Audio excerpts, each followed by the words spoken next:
It's been what feels like the longest time since we had some Elite Series Rocket League action, Morgie. Yes, in the past, perhaps there's been some high school events that have been happening, but let's be honest, this is what AEL has always been about, at least to me. Formalcasting, by the way, there's my introduction, as we are getting set to kick off another, hopefully fantastic season of AEL's Elite Series Rocket League. Yeah, definitely exciting to be back, Formal. We had some great action last season, as always. There are some very, very talented players in the Elite Series, so really excited to see if we've had any, major roster swaps. Have we got any new teams? Really keen to get into this. We definitely have some new teams. We also have some old familiar faces as well. We'll get into them as, everything does progress. Same favorites, essentially, something New South Wales and Macquarie. But before we get into that, of course, I do want to thank our sponsors for coming back with us as well, starting with AGON by AOC, the #1 gaming monitor brand in the world. AGON by AOC provides best-in-class monitor solutions for gaming and all other needs. And of course, Indomie the Noodle partner, made with high quality flour and selected ingredients and spices. A plate of Indomie mee goreng will certainly brighten up your day. Try any one of the flavors available today from your local grocer or at indomie.com.au. I just forgot how hungry the sponsor read makes me every time that happens, Swole. Blame BK. BK's always like, no, we have to have it at dinner time, all right? Dinner time, everyone's sitting down to eat, watch their Rocket League, and we get stuck here talking about the food when the Rocket League's about to kick off. Absolutely. It's rough. Absolutely. I think we're going to take a look at the schedule for tonight now. Here coming up on the screen, you can see our first game of the night will be UTS takes on Swinburne.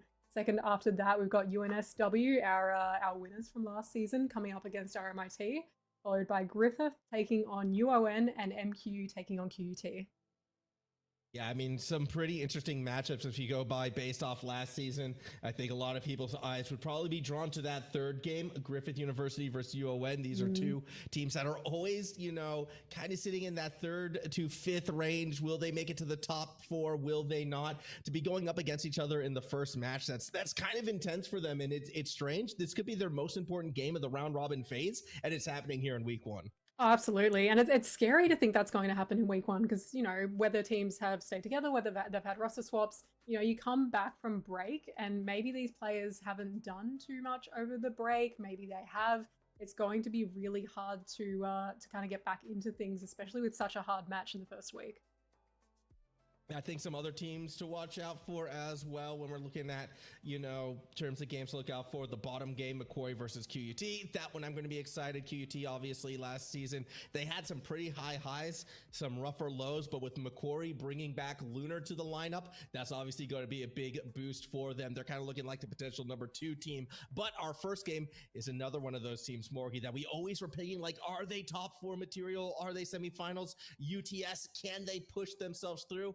I think they're coming into this first matchup maybe as a slight favorite here against Swinburne, but if they're going to up their performance from last semester, well, they're going to have to win this game. Absolutely. They definitely had some up and down series last semester. They had some games where they played really well, some where they weren't playing at their peak, didn't really have that consistency that some of the other top rosters like UNSW do have. In saying that, coming up against a new roster like Swinburne, like we saw with UOM last season, the new rosters, maybe they start off a little bit slow, so this will be an interesting one. We can take a look at the roster right now to see what Swinburne is bringing. They're replacing the University of Western Australia, who is unfortunately not in the Elite Series this time. They were a fantastic team to watch. Hopefully Swinburne can rise up to them. And hey, you YouTube Rocket League video essay fans, that is the Moldy Shoe from YouTube, content creator. Kind of expecting him to lead the charge on this team. He may not have released a video in a little while. Perhaps he's training for this. I'm excited what that Swinburne team's going to bring. Oh, for sure. And for anyone familiar with the rosters here, Swinburne is missing Scout, who is on this roster, not here today, obviously. Scout being a pretty good player himself will could have made the difference here for Swinburne tonight, but this is looking like a fairly tight series formal. Yeah, I think this is going to be a very, very close one for sure. I'm excited to hopefully kick this one off in a few moments' time. When I think of Swinburne too, and I think of some of the past players that used to play for this school, I mean, my brain always goes to Lethal for Life, obviously. It just does. All right. He's the one who kind of got me into like RLCS Rocket League stuff. So I do kind of always rate this school highly. I'm hoping they can pick up and run with that banner, but UTS, I mean, Spring Hopak was kind of a player to look out for last semester, had some pretty great performances. And this UTS team, if I remember correctly, they were the Game 5 merchants, were they not? Oh, absolutely. No, I remember that as well. The kind of having, you know, a slow start to each series, but being able to bring it back. I think that really shows a lot of strength in a roster. You know, rosters that don't give up when they are down in a series. So going to game 5 and being able to bring something back is a really good skill to have. Swinburne, that's funny. I didn't know if Lethal played for Swinburne. Yeah, he did. I mean, there is some history I remember vaguely, but that one has always stuck with me. They never won. They always would get knocked out by like, your Griffiths and your Uni Melbournes and the likes. In the glory in our good old days. But I mean, these are some pretty good old days as well. We are a few moments from kicking this one off. I think one of the players is having a little bit of login difficulties, but as soon as that gets sorted, we will get underway. So let's do some quick predictions then, Morgie. This series, who's taking it and how many games? There's a part of me. I want to say it's going to go the full length, but I think it's going to go the way of UTS just because of their experience in the league. You know, these players have played together before as well, which I'm not too sure yet about the Swinburne side. So I think I have to lean towards UTS. I mean, you know what? I like narratives for a reason because they're easy, maybe a little bit lazy. I don't know. Give me UTS in 5. I want to see the Game 5 merchants bring it back out. Swinburne, again, not playing with their full strength lineup yet. I mean, which could be tough because if you're looking to get into that top 4, UTS is one of those series. Like, this is one that you kind of have to win to sort of establish yourself as a semifinalist favorite. So we'll see. A lot of questions about to be answered, moments away from kicking this game off. And don't worry, Twitch chat. I have you open in my second monitor. I see you. Yes, we're back, bud. Ultraviolet, how you all going? Kelvin as well. Let's get this underway. Let's put those 5 minutes on the clock. In the red side, that is UTS. In blue is Swinburne, and we are underway. Getting to see a new roster is always exciting, so I am keen to see if any team can get a goal on the board early. It will definitely be a good start.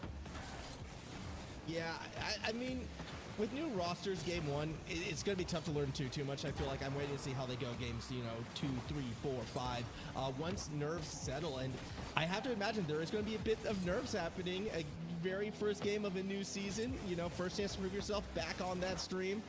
It should take a little bit of time to settle down as we keep running with it. As we watch Spring Hopak, can't get over the top of Junk. Stimpy, though, fastest to it from the red side. Again, taking to the skies, tries to get it underneath Moldy's shoe, but isn't able to find the point. It's almost looking dangerous for a second there as the ball went underneath. We're getting a lot of midfield play here at the moment, though. Stimpy taking it to the corner, trying to get it past Moldy's shoe. Manages to get the ball away. Not far enough, though. Greasy does get the center. Can't find Spring Hopak. Can't find them this time as we continue along. One moment, Morgie. You're going to have to monologue for a little bit. No, that's fine. That's fine. Definitely not my worst nightmare. I'm kidding. This is fun. We love watching a little bit of Rocket League here. Hopak does manage to get the ball back down the other end, but Moldy going to send the ball nice and wide across the field. John trying to take control here. Again, UTS has managed to get the ball back down into attack. A nice clear goes the other way at Swinburne, though. Jonk with a nice pass into center. Doesn't quite find a teammate, but doesn't need to. The ball's gone top corner anyway, and Swinburne are on the board. First goal going to Jonk. Nice flick over the top. I mean, it looked like it was actually meant to be a pass to Moldy's shoe, almost, Morgie, but when you put a pass on target, it doesn't matter. I kind of feel like the defense may have felt that as well. So the first goal does go in their favor. It's going to be a 1-0 lead now for the Swinburne side, as they're looking to find the second one, but they're not able to get it. Stimpy taking the ball downfield now. Nice little musty. Can't have enough power on that one, though, to get it past Moldy's shoe in defense. Ball's going to go back down the other way. Breezy managing to get a nice block there. A bit of a teammate bump from Spring Hopak. It's looking dangerous. Stimpy manages to get the clear off the backboard, though.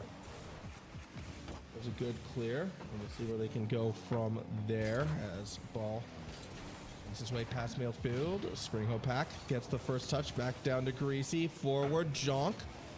Also play off the backboard. Moldy Shoe waiting underneath. They're not able to connect. And back into the corner we go. A nice pass from Moldy Shoe, but no teammate in sight to be able to collect that one. Still caught in offense now. Ibby trying to get it around defense, but can't quite do so. May have been fixed right now, just in time for a shot from Greasy. Not going to find its way in its mark. Touch above Stimpy. Again, not able to get it in. Greasy, third time's the charge with Springhope Pack. They connect, and there's the goal. And there's the goal, and there's our tied game at this point. We've still got 2 minutes on the clock, so still a lot of time to see where this goes, but I feel like the first, give or take 3 minutes of this game will have been very telltale of how this series is going to go, and we called that it was going to be close, and it's becoming exactly that. Yeah, I mean, this is what we expected between these two sides. As we see the barcode try to put the point on. All right, I now have to figure out who the barcode is, by the way. Not sure who that. Who was it? Ibby. Oh, it's Ibby. It's Ibby. Okay. Why are they a barcode? How did that happen? I'm not gonna lie, I struggled with that before, and I went and checked the spreadsheet while you were talking. I was like, yep. What is this name? I'm not gonna know. Ibby. If you're a new team and you're coming in with special characters to make your name all fancy, Jonk gets the goal, by the way, really nicely done. You can't do that to us. That's just rude, right? Like exactly. Ibby had the ball before, and I was like, oh, Swinburne with the ball. Just the team has the ball. That's where I'll lead. Well, they got that ball, they got that score, and I got my microphone working. Everything's coming up pretty good right now for our Elite Series debut. Love day one, and I also love early leads for Swinburne as it stands. Jonk and getting challenged. I'm liking how both these teams are pretty disciplined in their challenge. This is pretty standard higher level Rocket League. A lot of 1v1 aerials. Whoever gets the better 50 in the air, the team will have the better job following up. We haven't seen anything too elaborate yet.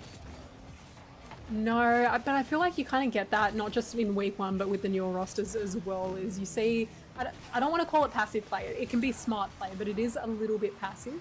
I feel like in a way it gives teams the chance to kind of feel one another out. Swinburne doesn't know how all these other teams play. In the same sense, UTS doesn't know how Swinburne's going to play. So they need some time to figure that one out. We'll see what they can find. Springhope Pack puts it up off the backboard. Here comes Stimpy down. Easy read for Illy. And now Jonk, a bit of a breakaway, is going to put the shot on target. Springhope Pack too far back. And it's a 3-1 lead and a game one most likely going to Swinburne. Nice attempt from Stimpy there, but two teammates from UTS just pushing up that little bit too far and allowing Swinburne the room to bang that one downfield and put it in a good position for a goal. This game is looking like it's going to go the way of Swinburne unless UTS can do something right here, right now. Well, they're going to try. 30 seconds still remaining on the clock. We are going to see. Oh, so we're going to miss from Stimpy. No back pass this time, but to get possession back, to go the distance, to break. Pretty strong defensive effort as well. 7 saves coming across from the Swinburne side. Looks very unlikely we're going to see the UTS come back. So wanting to make a statement, the new school, the new roster, the new team in general, they're going to take game one. Absolutely. Just looking that little bit more controlled than UTS has been in this latter half of this game. Swinburne going to put one more on the board, one for Moldy Shoe. We now have a 4-1 game in our first game in this series. Yeah, 4-1.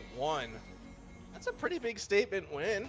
If it was against, any other team, maybe I'd be a little bit more nervous. Again, UTS, though, last semester's Game 5 Merchants, but we'll see how they go from here. Stimpy not even bothering with that last kickoff. Swinburne gets the win. I mean, it did kind of look like that last goal was kind of off the back of UTS giving up a little bit, knowing that they had, only a handful of seconds left and were down by 2. Just let that extra one slide in. I feel like they could have challenged it a little bit better if the scoreline was a little bit closer. But nonetheless, we have had Swinburne take this first game. All right. It's time to have more name discrepancies with Swinburne right now. And I think you're going to remember this from RLCS as well with Juck. Oh, no. And now I'm looking at Jonk right now. Is it Jonk? Is it Yonk? Which no, J don't do that to me. Which J is that one, Borky? in my head, I was saying Jonk, but now you've got me questioning everything. For is it Yonk? It's Jonk. I believe Okay, it's pronounced Jonk. Admin's are telling us it's Jonk. I want to stick with Jonk. But I don't know. The amount of flame I got for Juck. Really bad.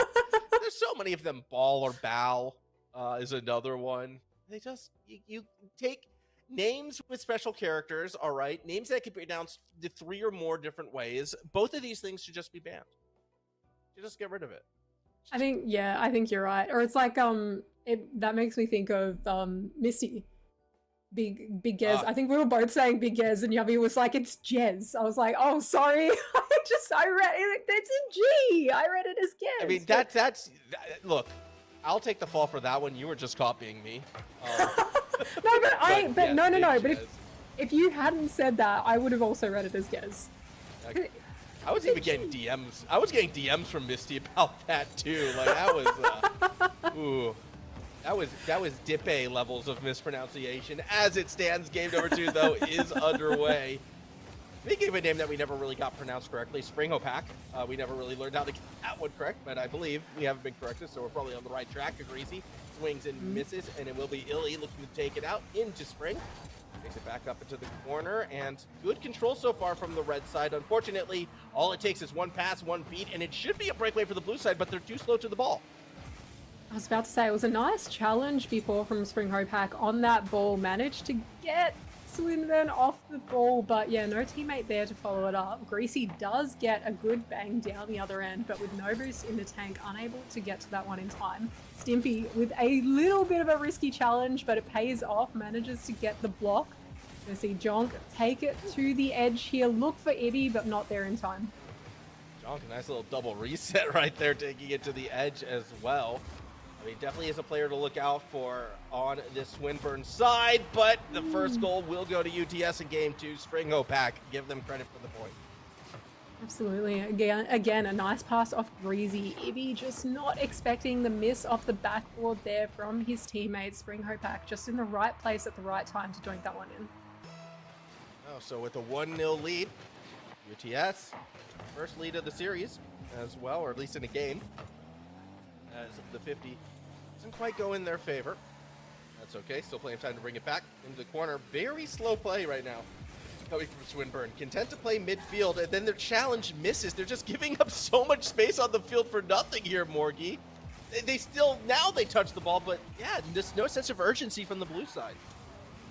No, definitely not. I feel like they're kind of sitting on this lead that they have at the moment. I'm not too sure. Maybe they're a little bit wary of losing that first game, but Swinburne, they're not playing as passive. Moldy Shoe coming in to equalize this one.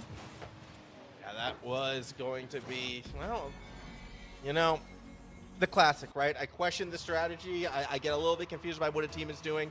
They wind up scoring a point, proving once again these players know more, at least than I do. Good goal from the Swinburne side, right back in it. Moldy Shoe wants the reset underneath. Springhopack gets in the way. Stimpy now with some space to work. Has Springho no boost underneath, so has to go for the double themselves. Can't quite finish it, but with the double commit on defense, Springhopack gets the second goal. It was a good attempt here out of Stimpy, just not enough boost in the tank. Got a little bit close to the ball and couldn't get that angle straight down. But again, Breezy and Springhopack, as much as they've had some plays where they've been lingering back a little bit too far and haven't been as active in the play, they've had some plays that have gone completely the other way. Maybe it's a little bit 50-50 right now for them. I feel like they're playing too passive at some points and then playing as aggressive as they need to be at others, but it's not consistent right now. Yeah, consistency is going to be something, you know, which gets rewarded, obviously. I think that goes without saying. It just feels like adjustments were made that weren't needed, and I wonder how much of it came from how fast and efficient UTS got the first goal in this second game. I'm starting to see a bit more aggression now coming from the Swinburne side, though. Down a goal, half a game still remaining. Jonk and Moldy Shoe each sitting on full boost, but they still wait for the ball to come to them. Jonk pass down, Moldy Shoe puts it backwards. Just awkward touches from the blue side. It does get UTS a little bit off balance. Maybe they can work it in their favor again.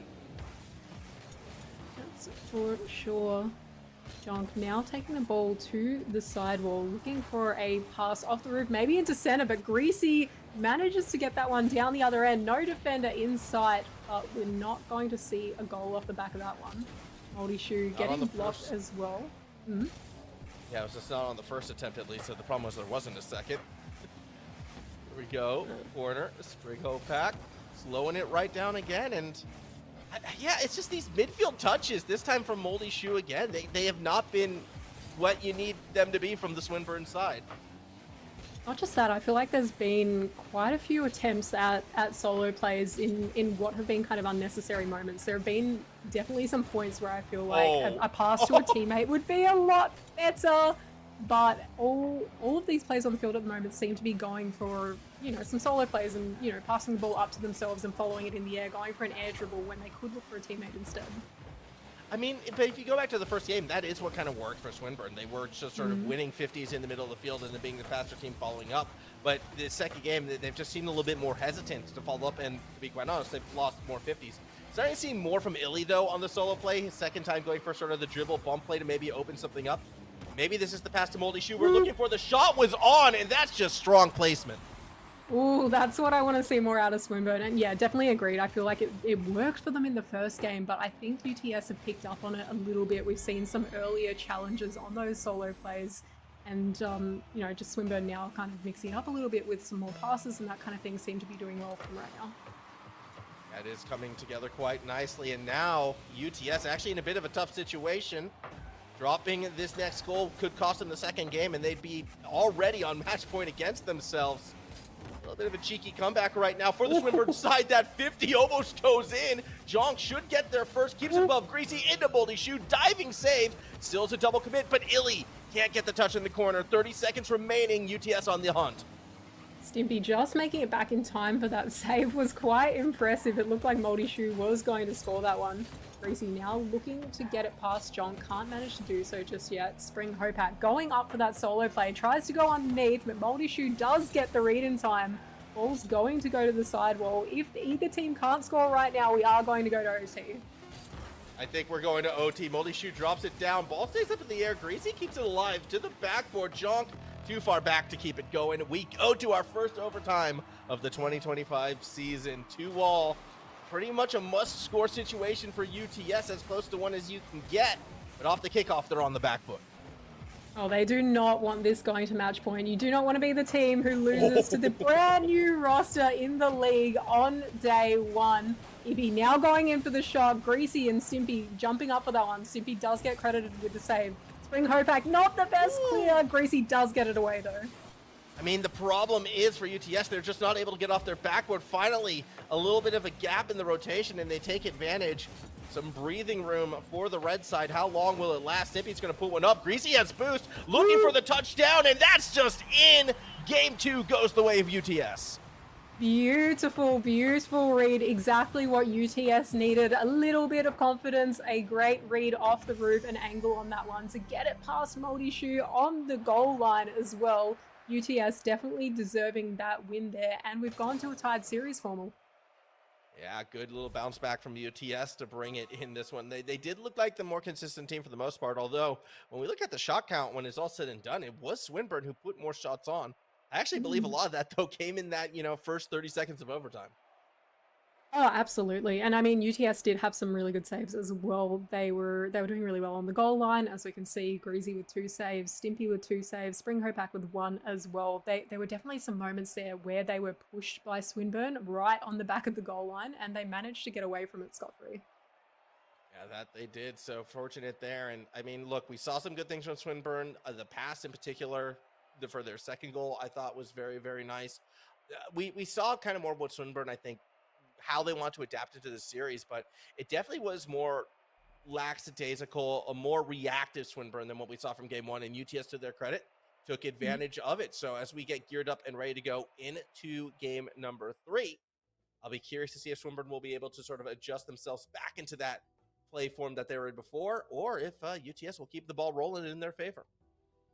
I still feel like it's going to be a bit of a pendulum swing this series. I wouldn't be surprised if Swinburne do swing back this one, if they are able to read UTS's plays a little bit better in this third game and bring one back for themselves. So interesting to see if they do, or whether UTS can hang on to the hang on with a lead.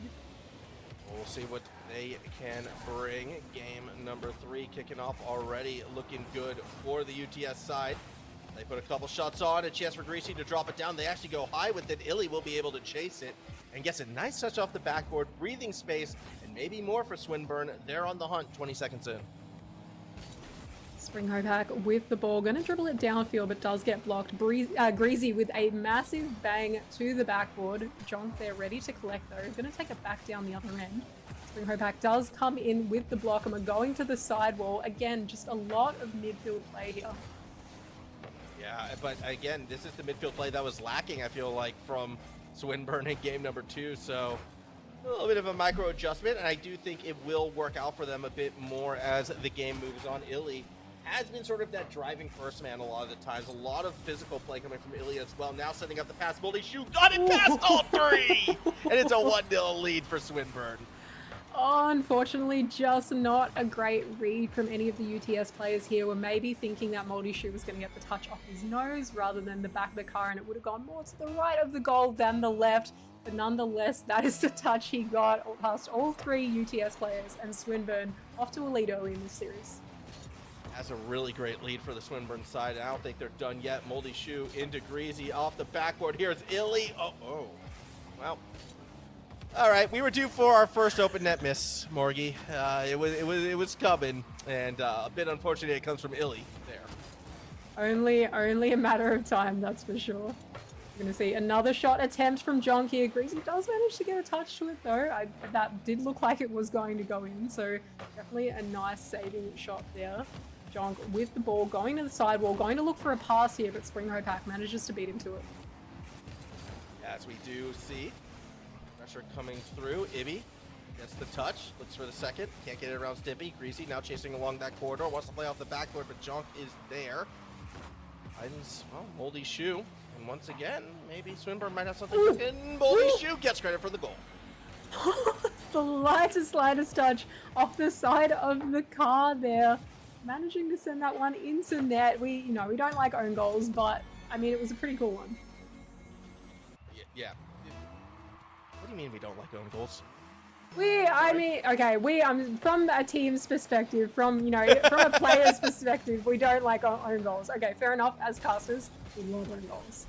Yeah. Look, you can't. I'm thinking like a player formal. Yeah, true. You are. You were talking about before we even came into this how you want to get back on the pitch and play. You're talking about looking to enter tournaments again. Maybe going back to school to get yourself back into AEL Elite Series. I get it. I understand that drive, but right now, who knows? Maybe you got to move up north. UTS might need you. Honestly, if there was any reason for me to go back to uni right now, it would 100% be to come play Uni League. 1000%. There is not much other reason I would be looking to go back to uni. But honestly, I've said it before and I'll say it again. This was around when I was in uni, or there would have been tournaments around when I was in uni. I don't know why I didn't join anything or play anything. I'm so jealous of these players. But we've got an incredible league here now that these players are able to play in. I think that's spectacular.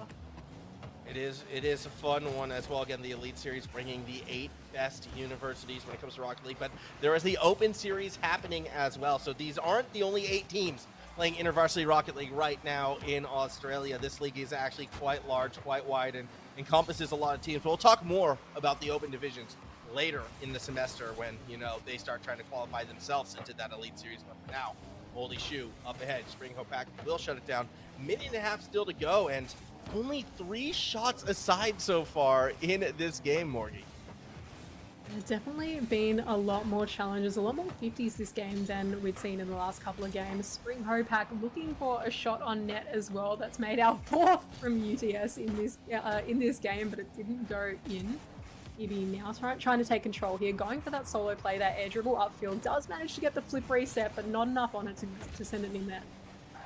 Enough on the first attempt, maybe on the second or third. Jonk straight into Spring Hopak. Ibby is there, touches down, but again, not quite in. Needed a bit more gas as it stands.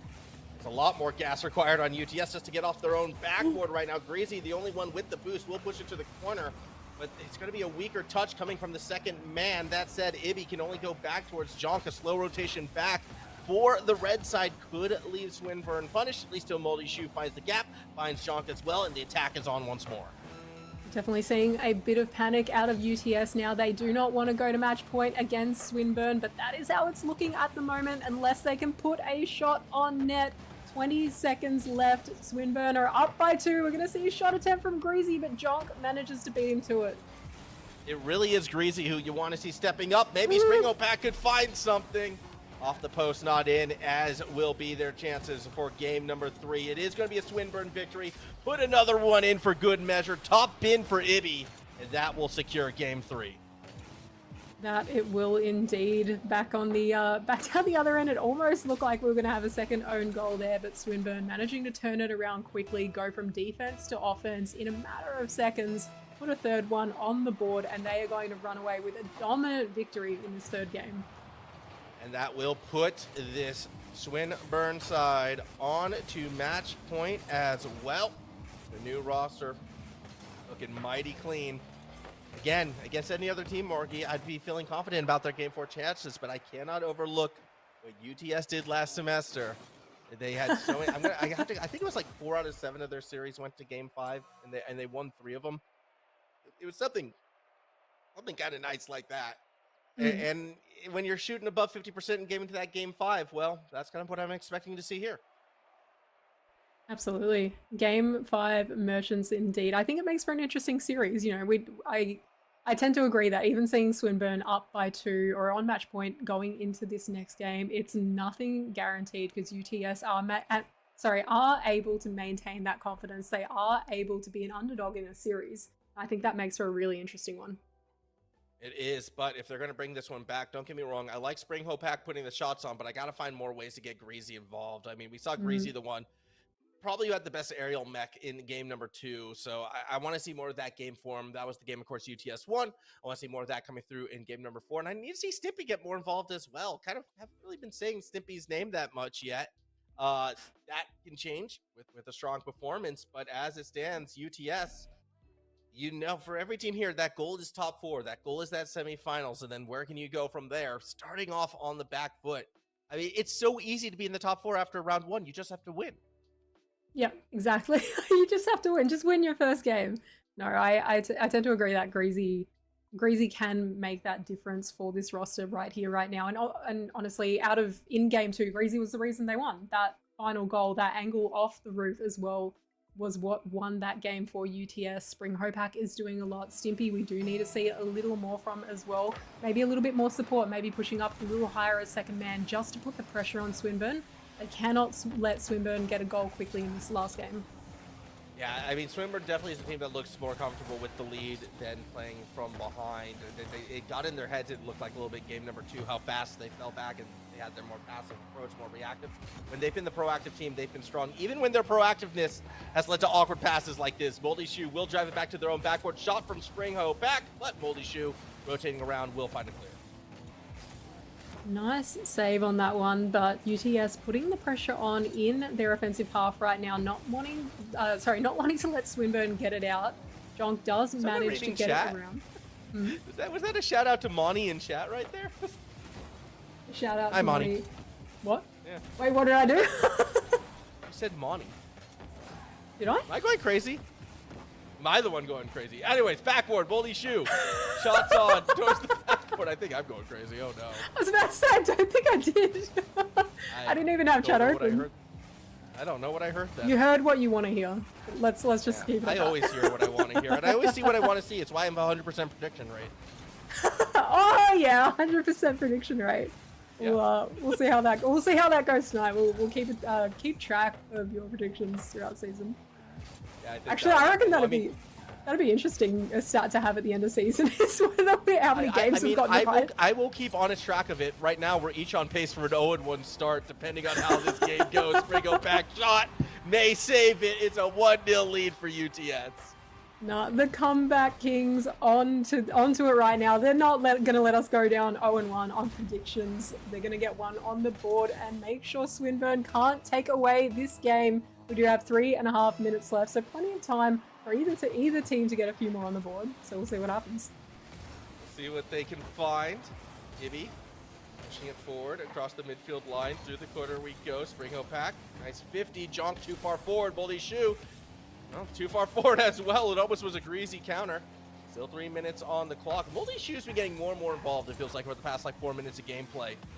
For better or worse, because I feel like they have about a 70% successful touch rate right now. Sometimes they're out of position and they're still trying to force touches and the ball goes awry. But I like the proactive approach. They just need a bit more metered control, and maybe something good could happen for the Swinburne team.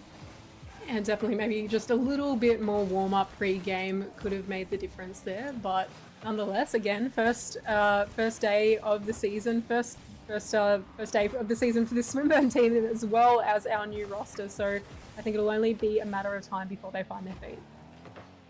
Go Stimpy. Let's go kick up to Greasy. Back down to Springhope Pack. Moldy Shoe can't get in the way. Jonk can, but it also causes Ibby to commit, who had the boost. So it's awkward defense again coming from Swinburne, and it's looking similar to game 2 right now for me, Morgie.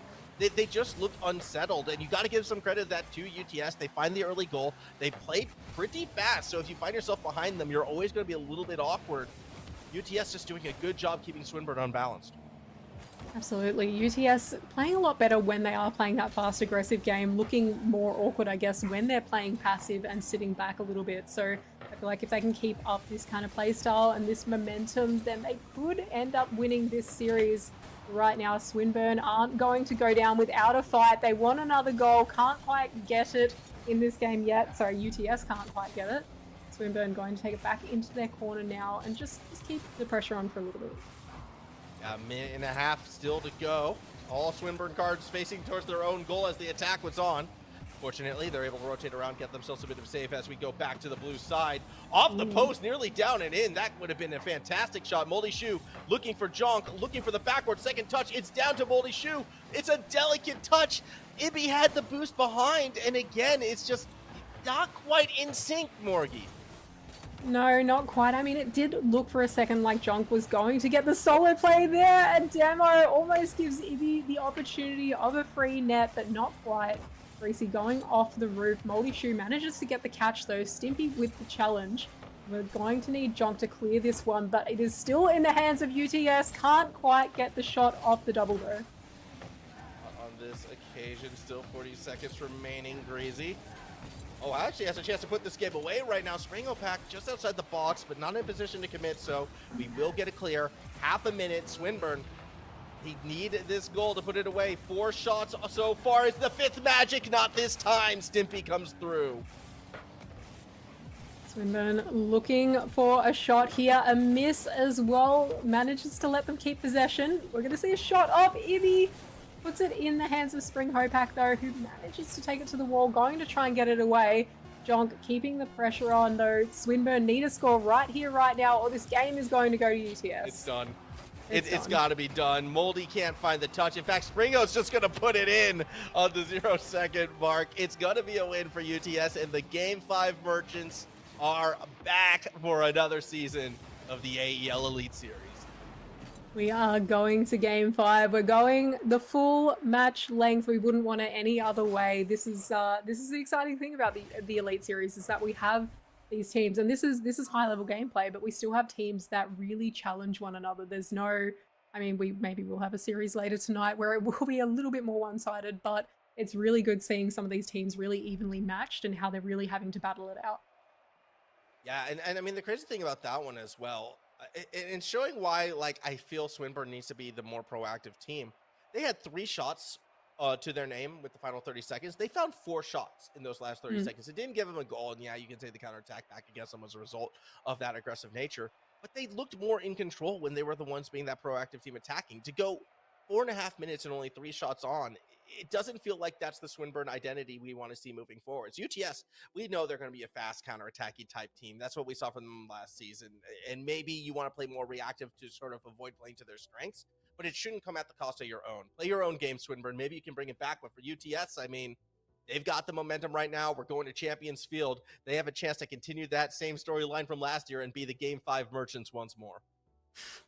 Yeah, I guess it kind of is that storyline for both rosters right now, where it is that's faster game, that speedier game, which players like this of this caliber are able to keep up with. You don't play fast if you can't keep up with the ball, if your mechanics aren't on point. But both of these teams are able to play that game, and it has paid off for them more so. So I guess this game really just will come down to whichever team is going to play faster and more controlled. We'll see. We'll see who has the control. I think that's going to be the magic word for this one. It's something that I've seen a lot more out of players like Greasy and out of Springhopack than they have necessarily out of Moldy Shoe or out of Ibby. They've been struggling a bit at times. We'll see. Continue on with this one. Jonk's first touch is okay. Second touch off the wall. Goes into Springhopack. Moldy Shoe, next one there, slowing it down. Maybe this is the control they need. Pass to Ibby, intercepted by Stimpy. Stimpy looking for a pass into center, manages to do so, but defense ready for that one just in time. Ibby trying to get it past Greasy, who's being a menace right now in this corner, not letting Swinburne get this one away. Another block in the center from Greasy, but Ibby there with a close follow-up, trying to look for a teammate, but no one there to look for a pass. No one yet. Still time. Ball middle of the field. It's going to be Jonk, the one clearing it past that midfield line. Springhopack gets a light touch.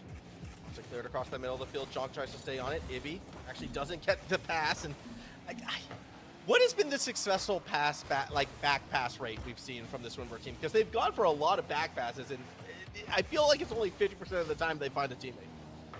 Exactly. I mean, 50% of the time it's also UTS putting on the pressure and not allowing them the space and the time to look for a back pass. It's always, it's about time and place with the back pass. They can really help a team and, allow your team to have more time, more control, but not when you've got opponents putting pressure on you. Another shot from Ibby finds itself being saved. I mean, they're good placements, good setups, but the shot accuracy is something that's also been another small thorn in the Swinburne side. I like this Swinburne team. I know it sounds like I'm coming down on them, but I kind of like I like their playstyle when they get on the hunt. It's just they need to finish, take a page out of UTS's book. Stimpy gets the first goal of Game 5. Swinburne were looking to come into this AEL Elite Series with a bang. They were wanting to make a statement, but UTS doesn't want to allow them to do so. UTS want to be in that top 4 come the end of week 1, and so far, so good. Yeah, very, very good start for this UTS side. They just have to hold on for another 3 minutes. Granted, both the games they won so far in this series, they were the team who got the first goal. This time, though, here comes Ibby, and we're tied once again. Nice little shot there to tie this game from Swinburne. Jonk with a pass up. Greasy almost getting the save there. I mean, did manage to get the save off the first shot from Jonk. Hit it to the backboard. Unfortunately, Ibby there too close with the follow-up, and Swinburne have tied this one. Yeah, big play from Swinburne, and that's the sort of reaction to a goal we've actually seen from Swinburne. Yet they get another Moldy. It's placement one more time. 2-1 lead for Swinburne. Good kickoff as well. Moldy straight to that mid boost, trying to make sure he had enough in the tank. I guess technically didn't need that. Could have sunk that net without as much boost in the tank, but nonetheless has managed to do so, and Swinburne are up by a goal now. Up by a goal, still half a game to go. We'll see how UTS can react from behind as we hit the halfway point. Game number 5, another opportunity perhaps for the Swinburne team. Jonk on defense gets dunked on. Stimpy will get into the corner. Moldy Shoe wants to slow it down, maintain control. Greasy was there underneath. Springhopack through the corner. No one in the middle of the field. That's okay. Swinburne will still stay along the side if they can. Jonk wants Moldy Shoe, finds Greasy instead. Moldy wins the 50 though. Jonk stays underneath. Backboard, anyone for the shot? Not this time. Stimpy getting the ball up the other end, but Moldy going to send it back down the way of Swinburne. Greasy looking for a pass off the backboard. Didn't have enough boost in the tank to follow that one and seek that double. We're going to see the ball go down again. All players kind of caught on the left side of the field here, but the pressure's going to be put on. UTS trying to get a shot on target, but can't do so just yet. Not just yet. Jonk underneath. One dribble. Flick wants Moldy Shoe. They connect. Jonk behind. Tries to stay on it, but Stimpy will get in the way. Jonk tries to chase up. Stimpy first one there. Whoa, big swing and miss from Ibby, but Moldy Shoe finds the gap. Is it the slowest goal? Not this time. Greasy has to save. Still a minute and a half for UTS to find that equalizer. Minute and a half left. It is looking dangerous for UTS right now. They want to come away with this win, that's for sure. But Swinburne, being the new kids on the block, are making a statement. You're going to see the ball go to the corner again. Ibby trying to chase that one down, but a bit of pressure from UTS. again, we're starting to see a little bit of panic. They're starting to come out with a little bit more speed and pushing up just that little bit higher because they need a score soon. And that they do. 1 minute remaining. Stimpy swings and misses. Greasy actually stays behind it. Has Springle back if they can just find the gap. Not quite there. Went too far forward. Moldy Shoe intercepts. Doesn't get the breakaway. Stimpy slows it down straight into Jonku. Collects the boost. But might leave it. Nope. Goes themselves. Ibby will rotate back and send Jonku for Moldy Shoe to put this game away. It's a goal for Swinburne. That is looking like the nail in the coffin, that's for sure. Jonk with a pass off the roof there. Moldy Shoe in the perfect position for that one. Gets it past not one, but two UTS defenders. And UTS are now chasing a 2-goal deficit. This isn't the Game 5 merchants that UTS want to be to make it all the way to that 5th game just to drop it. But Moldy Shoe's not done yet. Save still made. Time for UTS, though, to pull the trigger. They've got to be very aggressive. Springhopack slows it down instead, finds Stimpy underneath, but can't stay on the play. Ibby gets in the way off the roof. Great touch over the top of Stimpy, and I think with the time remaining, that should seal it. Yeah, it's looking like UTS have slowed down just that little bit right now. They don't think they're going to get 2 goals within the next 10 seconds, so it is looking like it is going to be GG's to Swinburne. Again, the new kids on the block coming out with a bang with this first win in week 1. It's looking good for them, Formal. That's looking very good. Timer hits 0. Swinburne, the new team on the block. They're going to get that win. A 3-1 victory. GG's across the board, but what a way to make a debut of victory on Champions Field. What a way to make a statement indeed. That was a good showing of this roster, Formal, I reckon. And again, we're missing Scout today, so to have the other 3 have such a dominant performance in week 1, I think this is looking like it could develop into a really scary roster. Yeah, I mean, I'll be excited to see what happens when Scout gets back on. I think definitely a top 4 favorite. I'm curious how they'll look against the likes of, you know, your QUTs, your UONs. That's where I think we'll really get a good vibe. Hey, maybe even against Macquarie, I'll be curious to see which sort of Lunar we get playing. But all that is kind of still to come.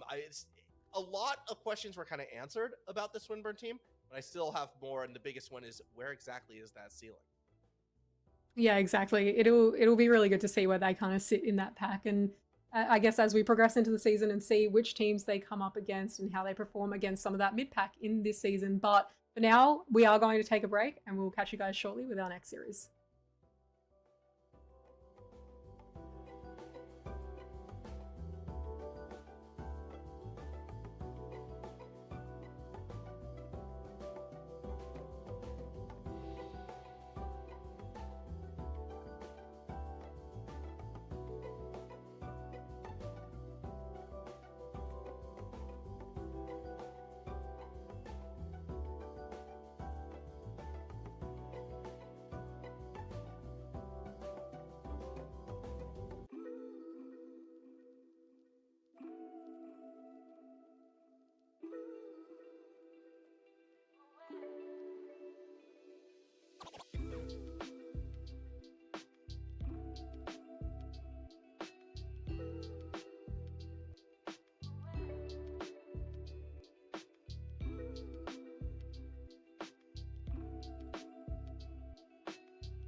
It was a return in style, the kind of return that I think every team wants to make, Morgie, a Game 5 victory. So joining us right now, we have the entire lineup of Swinburne in their esports room coming to say hello.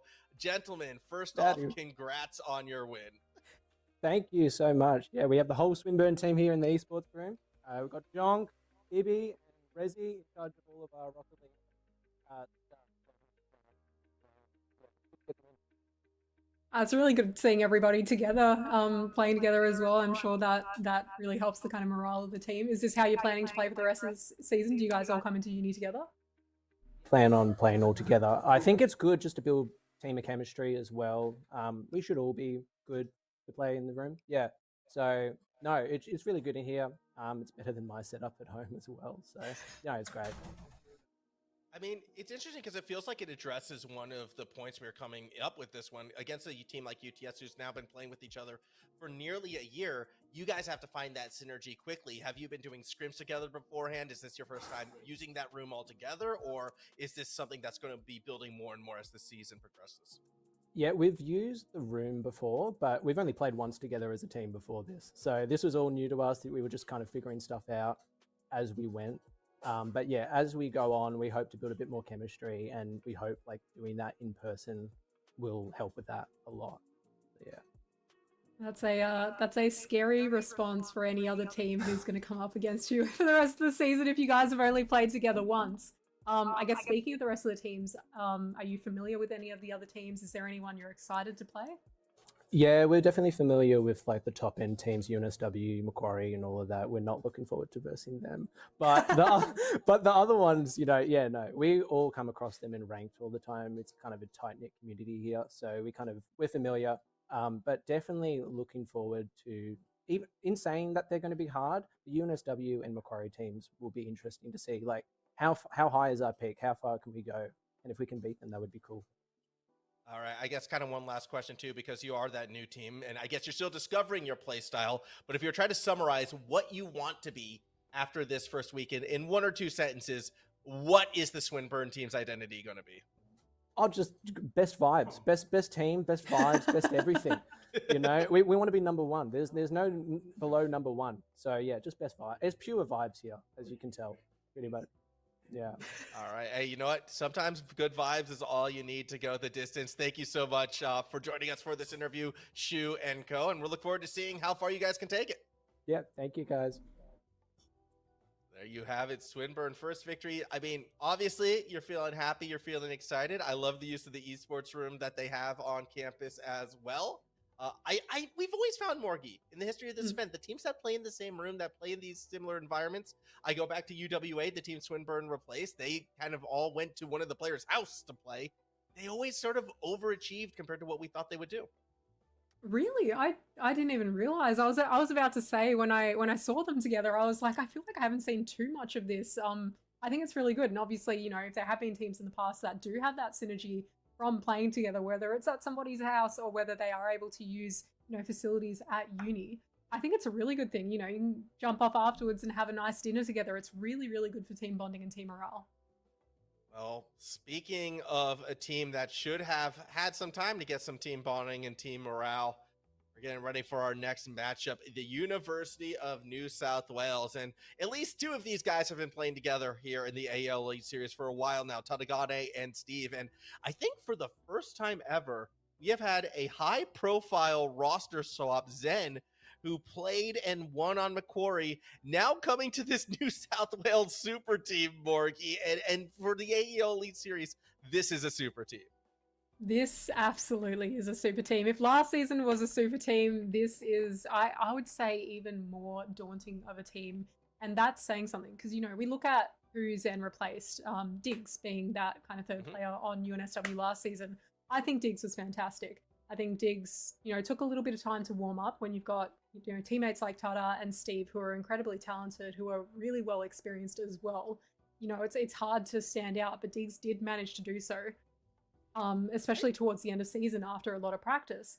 Zen, again, another very talented player, another very, very experienced RLCS level talented player. This is, I dare say it, even scarier of a roster than they were before. I mean, Tadagane has only improved, I feel like, for the past year Mm. since we first saw the New South Wales lineup of Tadagane, Steve, and Jules. If you remember the Elite Series a couple seasons ago, that team, which kind of dominated, and then Dix came in, and now you have Zen. But essentially, you have two players who have made top 8 in RLCS recently, in Tadagane and Zen. You have Steve, who has been a regular top 8 back when they were playing more competitively. This is a top tier team. I mean, like, how can it not be? Like, this is a scary, scary squad. Unfortunately for RMIT, I mean, we've seen Worthy, we've seen Exodus before. Swaggy is a bit of a newer face, I believe, on the RMIT side. I just struggle to see how they, unfortunately, are going to match up against what should be the tournament favorite. Oh, absolutely. Yeah, I was going to say Worthy and Exodus familiar, you know, with their playing a little bit. Swaggy, I'm kind of in the same boat. I'm not too familiar with Swaggy, but I feel like any team that was going to be on the right side of this board tonight, I would have feared for. I think this could be RMIT. This could be anyone else. I think there are teams in this league that will, you know, that will do a little bit of damage to UNSW, but I think that it wouldn't be out of the blue for me to pick this roster as being the number one throughout the season, even going undefeated. I don't know if they'll go undefeated because, and you have to bring this up with Zen teams in particular, sometimes they bust out weird strats. Sometimes it's weird strategies and weird things. Unless we forget, was it the 42 demo game Zen gave us one time? So I think historically, though, Tada in particular has been, Tada's had some fun, as had Steve, actually. Like, yes, New South Wales has been a bit more of a disciplined team than Macquarie was, maybe, than when Zen was on that Macquarie lineup. However, I still think these are three players that are confident enough in their abilities. They might have a fun game or two, so I don't think it's going to be the cleanest 3-0 we've ever seen.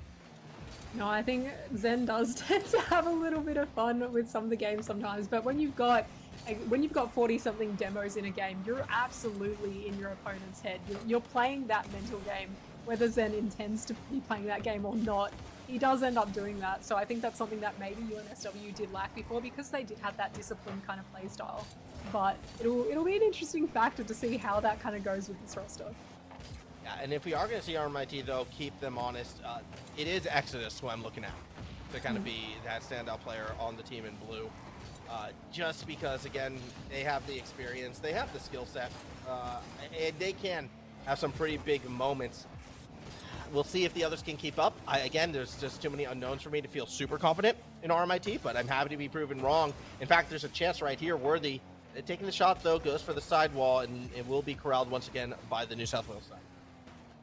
So you're going to air dribble this one down. The other end does get bumped off the ball, though. Exodus with a challenge from Tada. The ball is going to go back into back into UNSW's possession.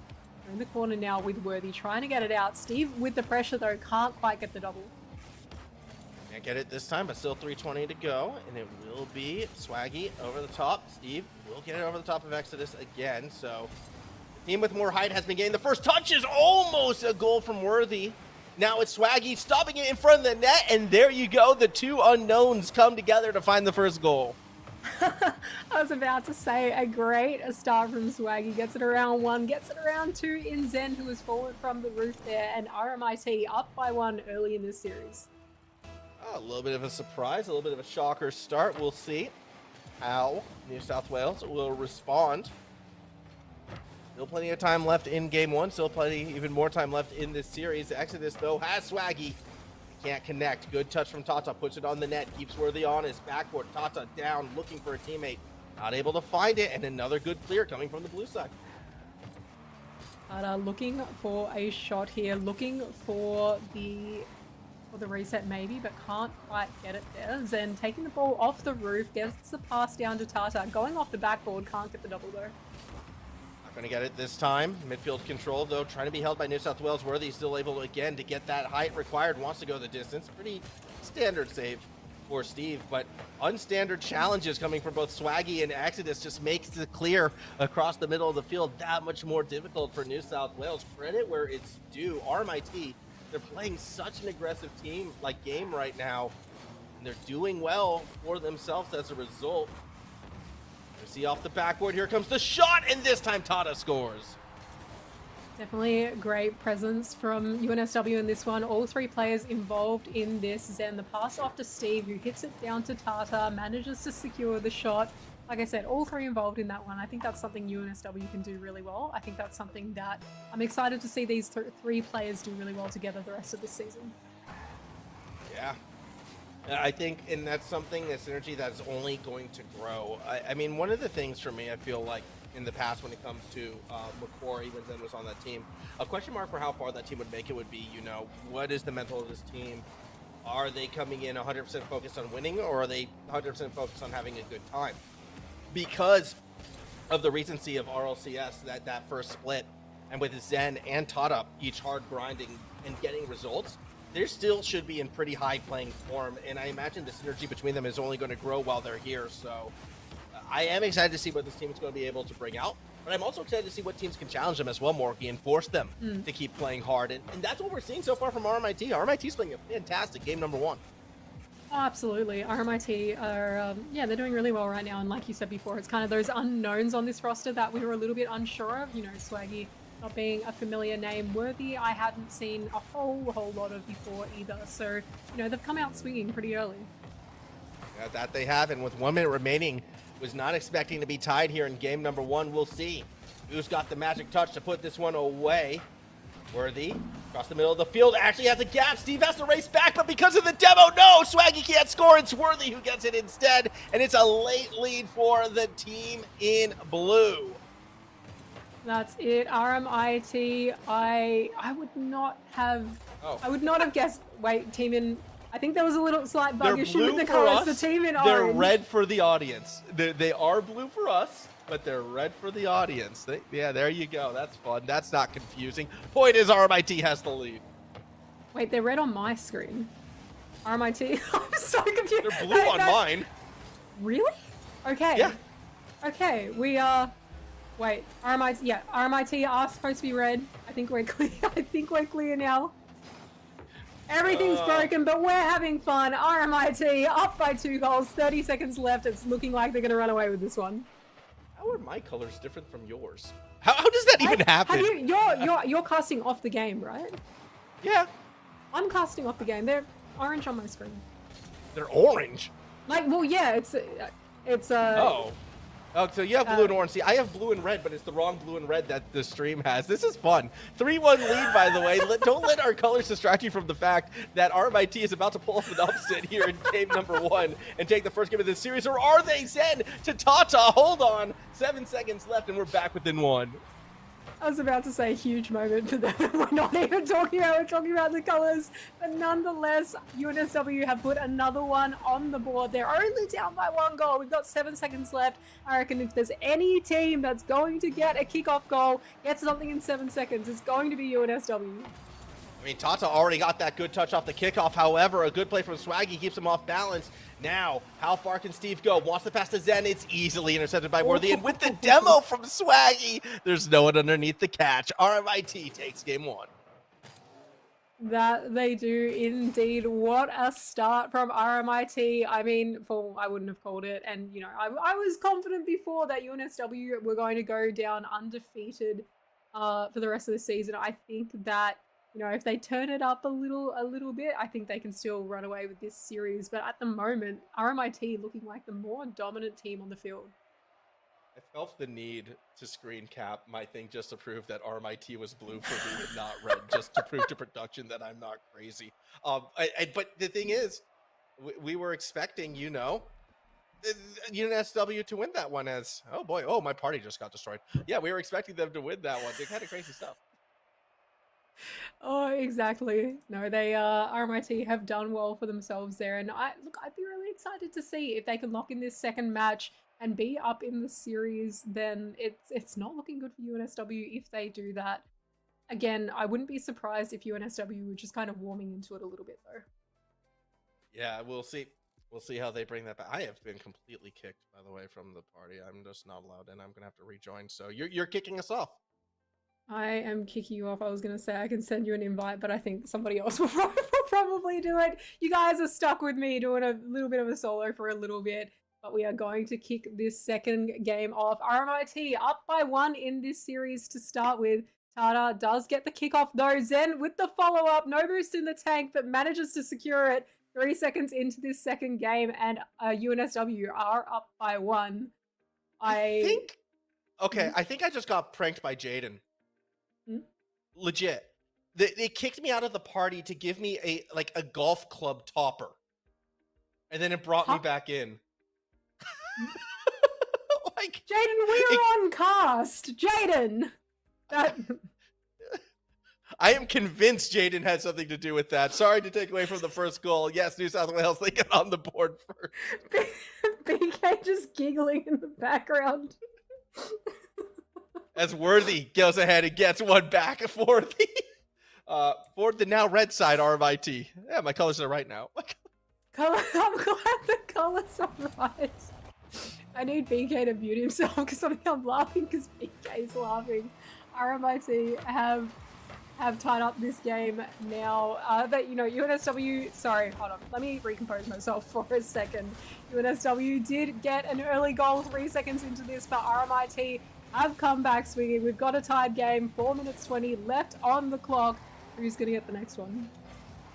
I mean, yeah, next one obviously an important goal. It's the goal that gives you the lead. So both teams, I mean, stating the obvious, they would like the lead. The lead is how you win games. Open net, by the way, for Swaggy. So that's the direction it goes. RMIT, they're up 2-1 in game number 2. A good start from this RMIT side. This is what they want. Swaggy chasing that one with no boost in the tank, but does still manage to beat Tata to the goal there.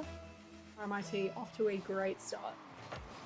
This is a weird series right now for me, Morgie, because like what we saw at the end of game number 1, it's what always scares me about teams like New South Wales. It doesn't matter how much of a lead that you have, you always feel like this team can come back, but not when they play defense like that. 3-1 lead, RMIT. Yeah, hang on a second. What was that defense? Steve and Tata both missed. Huh? Oh, what's happening to UNSW right now? Maybe the nameplates have gotten the wrong way. No, I joke. I kid. But yeah, no, a bit of a shocker right there for the New South Wales side. Hey, if you're RMIT, you're taking that and you're looking to run away with it. What a statement this could become if RMIT can hold on to this momentum and even, take a second game, take that third. It doesn't matter what team you are, a reverse sweep in the Elite Series is difficult. Steve can't tap it in. It's off the top crossbar, and Exodus will dive through for the save. Exodus, our named top player potentially of RMIT, just getting the lightest touch needed on that one. A nice reset from Tata, almost setting up a second goal for UNSW here. Looking for Tata as well with the pass. Can't quite get the shot past defense though. Can't get it on this attempt, but there will be more, that is for certain. I am liking the aggression I'm starting to see from this New South Wales side, but I credit where it's due. RMIT's defense, they've locked it down. So many saves on the line, keeping that ball out, and it's tough to do that for, 30 seconds, let alone a minute of what that attack necessarily was. So good starts, good running, and a good position for the team in red, RMIT, but now they're going to have to do it again. It looks like 2.5 minutes nearly remaining. And no, it doesn't look like New South Wales will establish themselves another demo. The demo game has been really strong for RMIT. Oh, absolutely. They've seen Zen on the field and they've gone, nah, we are playing this play style, not you. Wanting to get as many demos as possible, and it's doing really well to throw UNSW out of position. That being said, Paul, I think the one thing that I have noticed is that despite, a few unfortunate misses on the back line in defense, a few awkward plays, UNSW are doing really well to find each other right now. They really have that rhythm of knowing where their teammates are. And I think if they can just get their touches on point, if they can make those saves that they need to be making, then I think it should be a really good start for them. Well, we'll see what they're going to be able to find. Worthy will play it off that backward. Exodus underneath. Wants to drive across the midfield. Steve will get one touch. Swaggy, pressure in the corner, but won't be able to follow it up, at least not yet. Worthy. Tadagane slows it down, gets past one. Exodus with boost, but still can't find the ball. Tadagane creates the space. 100 seconds remaining. Where is New South Wales? Not finishing the play. Back to the blue side we go. That's it. Exodus with a brilliant challenge there. Almost gets a beautiful double off that backboard.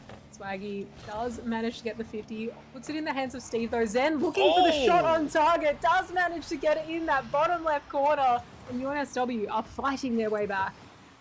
118 from just in front of the midfield line. Zen's placement, I mean, it's a shot you know they've practiced a lot, and they're going to put another one in. A minute 23 still to go. Nicely done from Zenulus. And once again, get New South Wales back in striking position. One more goal required. This time, they have a little bit more than 7 seconds. Over a minute still to go. That's it. RMIT now getting a few demos on the board. A few demos happening both directions at the moment. Tata with 0 in the tank. Couldn't quite get out of the way of that one there either. We're starting to see the aggressive play come out. Cars are being demoed left, right, and center. Tata with the ball into center. Puts it in the hands of RMIT though. They're going to look for another shot, but can UNSW get this one out? Exodus doesn't win the 50. Open net for Zen, and we're tied with 45 seconds to spare. This is the aggression I was expecting a little bit more out of UNSW. I think they're starting to find their momentum a little bit. They're starting to find their rhythm with this new third man in Zen. I think this is what they needed. They cannot drop this game here or it'd be looking really dire for them in this series. We'll see what they can bring. Worthy across the middle of the field. Looking for a double, but Steve on the backboard will play keep away. Just under 40 seconds. Exodus. Awkward flick. Swaggy misses the ball. Now goes back midfield once again. Zenulus 50 actually lets the ball get behind them, but AGON, first one there with boost. It just feels like right now, again, New South Wales, they're playing a lot faster, a lot more in control. 20 seconds remaining. A goal to take the lead, and it's AGON who finds it.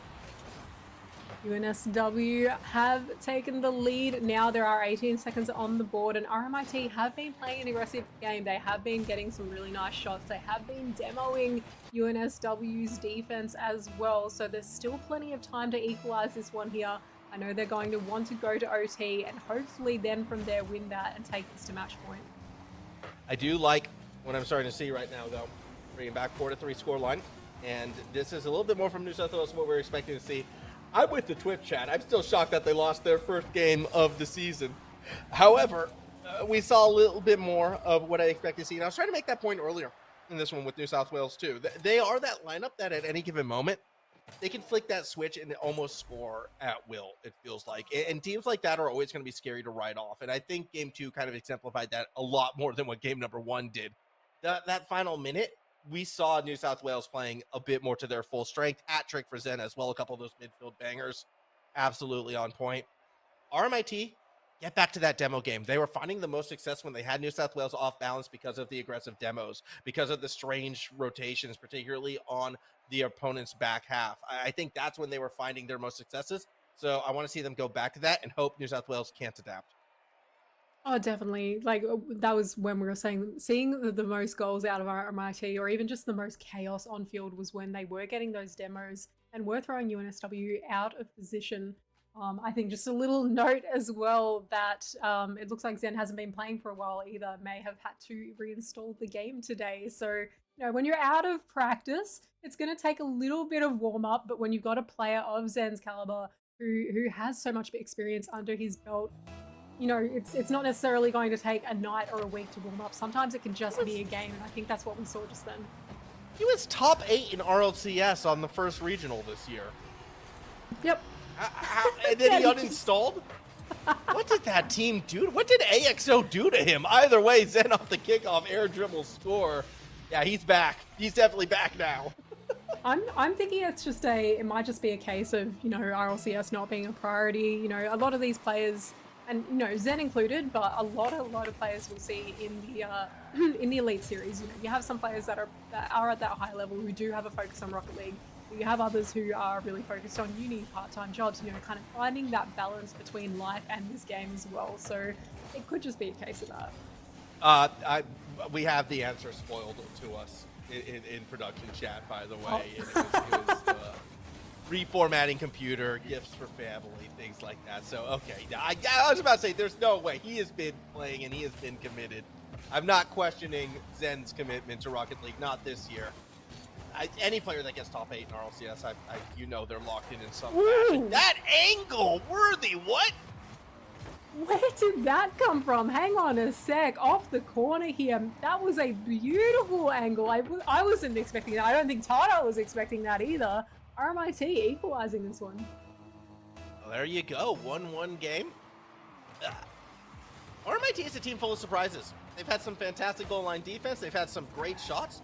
Some synergy between Swaggy and Worthy. I really like it what I'm seeing. In fact, strangely enough, is Exodus, who has been almost the quietest on the team. Granted, I think Exodus has been putting a lot of pressure on himself to try and keep up with the speed a bit more and has been putting himself more at risk. Good patch to end. That's going to be a 2-1 lead. So, yeah, New South Wales, they just feel so much more locked in than what they did at the start of the series already.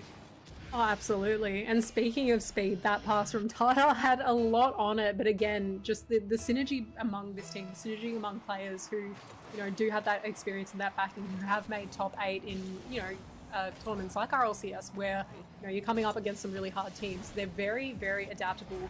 And although they may not, have played together as a roster for very long, with Zen being a new player on this roster, they learn quickly. I think the Algix actually said it best in the chat. If there's anybody who had to reinstall to get ready for AEL again, it would probably be Steve. It would probably be Steve.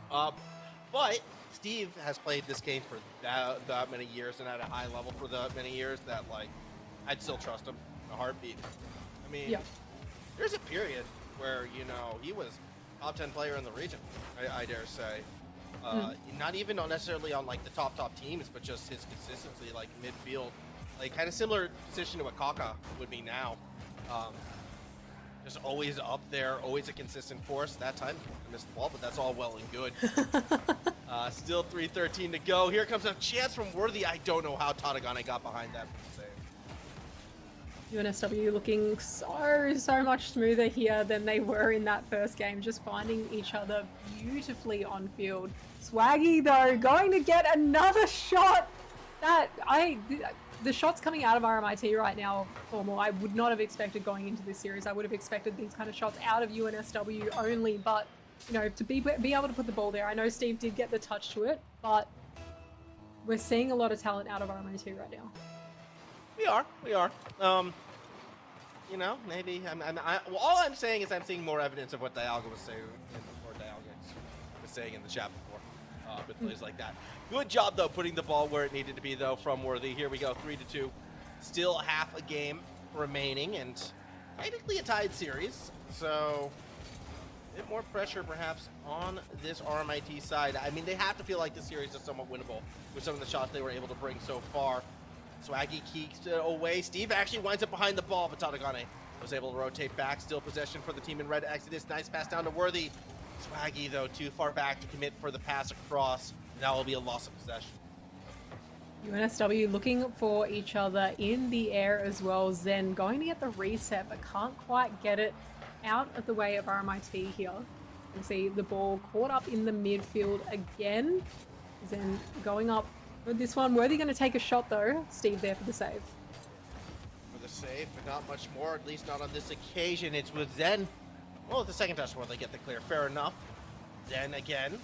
Slow possession. Gets challenged by Swaggy. Follow up from Steve, though. Plays keep away from Exodus. Underneath, there are two attackers waiting. Tadagane lets it sail over their head. Maybe a counter. 100 seconds to go. Still a chance for RMIT as Swaggy wins the 50 underneath. No one's there immediately. It's a late touch for Worthy. Second touch comes from Exodus.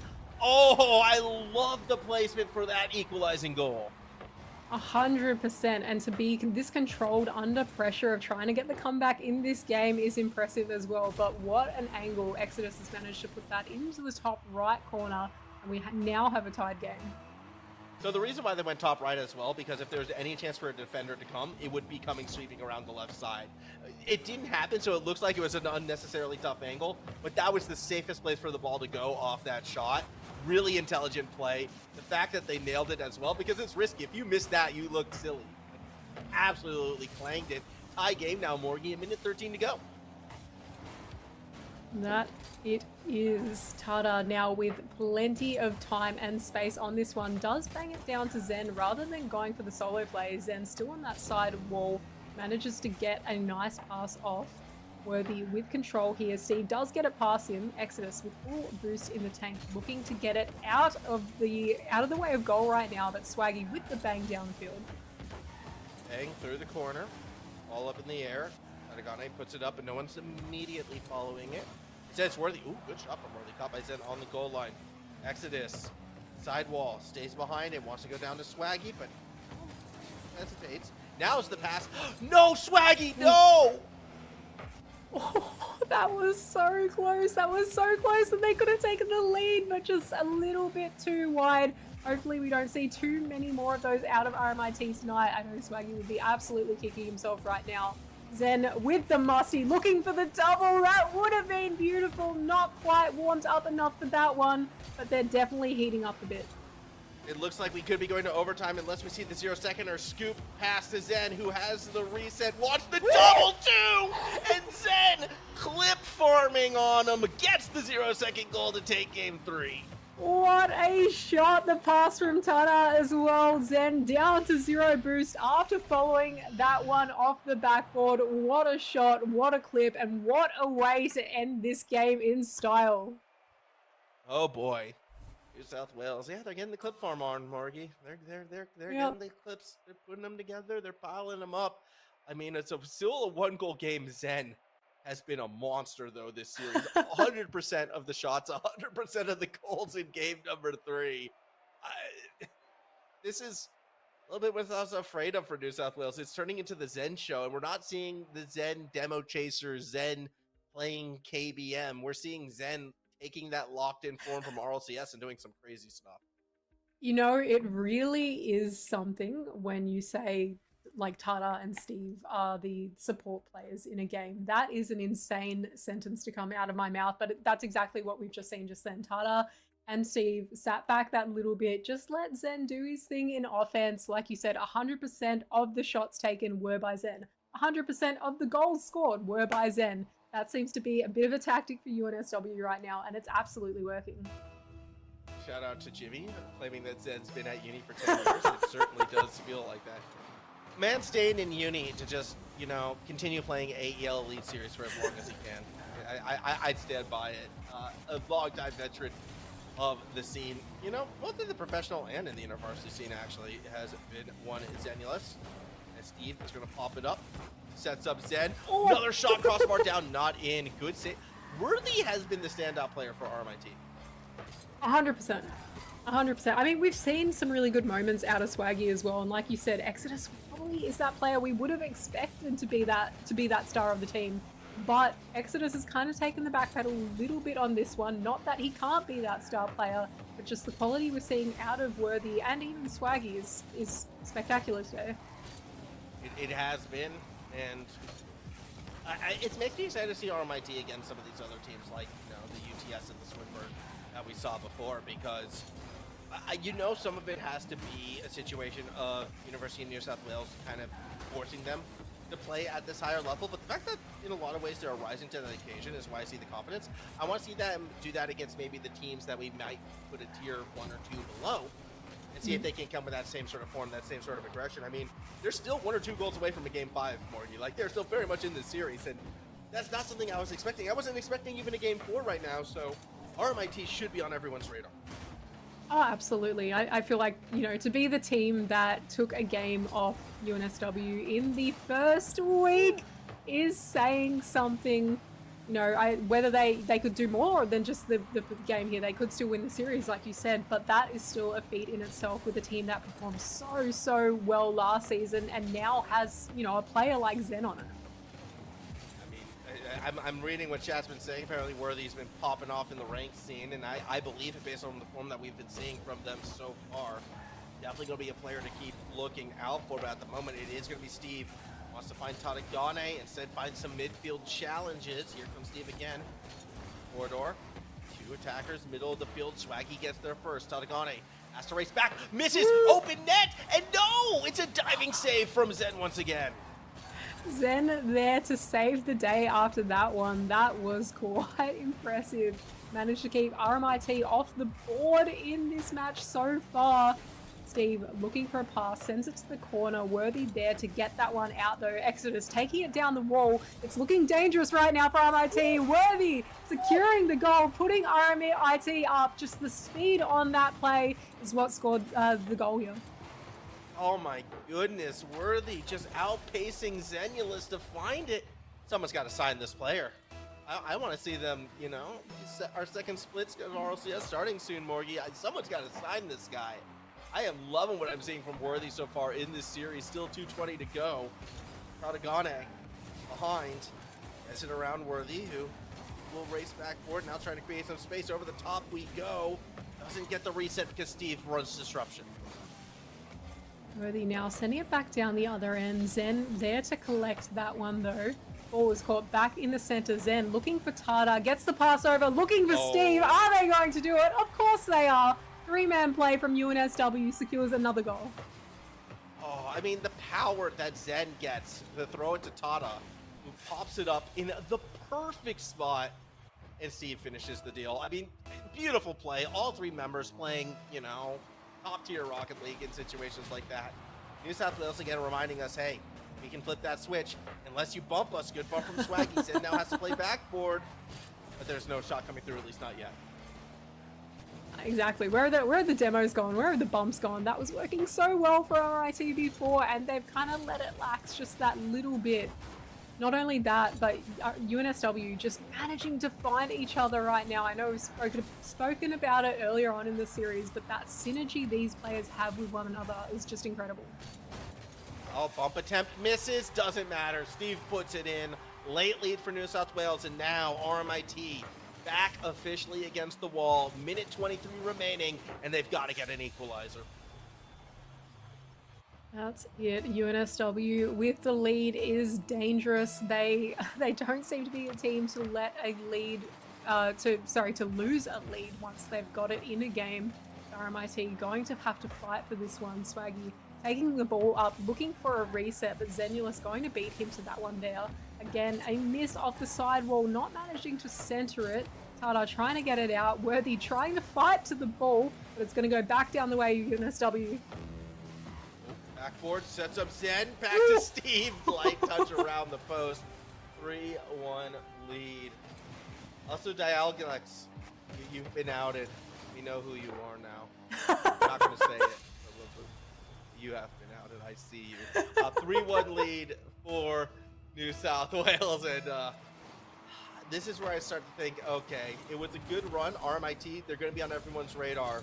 But the Kings, they still have their crown for a reason, or do they? Swaggy, hold on. I don't know, we might be speaking too soon on that one, Formal. There's only 1 goal difference in this one. Swaggy's put another on the board for RMIT, so we've got 50 seconds left on the clock. I've seen it done before. We've seen it done plenty before. Can they do it against UNSW, though? We'll see. Worthy. Going to dribble it. Off the backboard, down, double touch, almost in. Steve has to make the save from out the backboard. That was close. That was very close. Still 40 seconds remaining. Pressure still coming from the RMIT side, but it does look like New South Wales has given themselves a bit of space. Oh no. Oh no. A full-length field goal is going to, I reckon, potentially be the nail in the coffin right here. Tata sending that one quite long.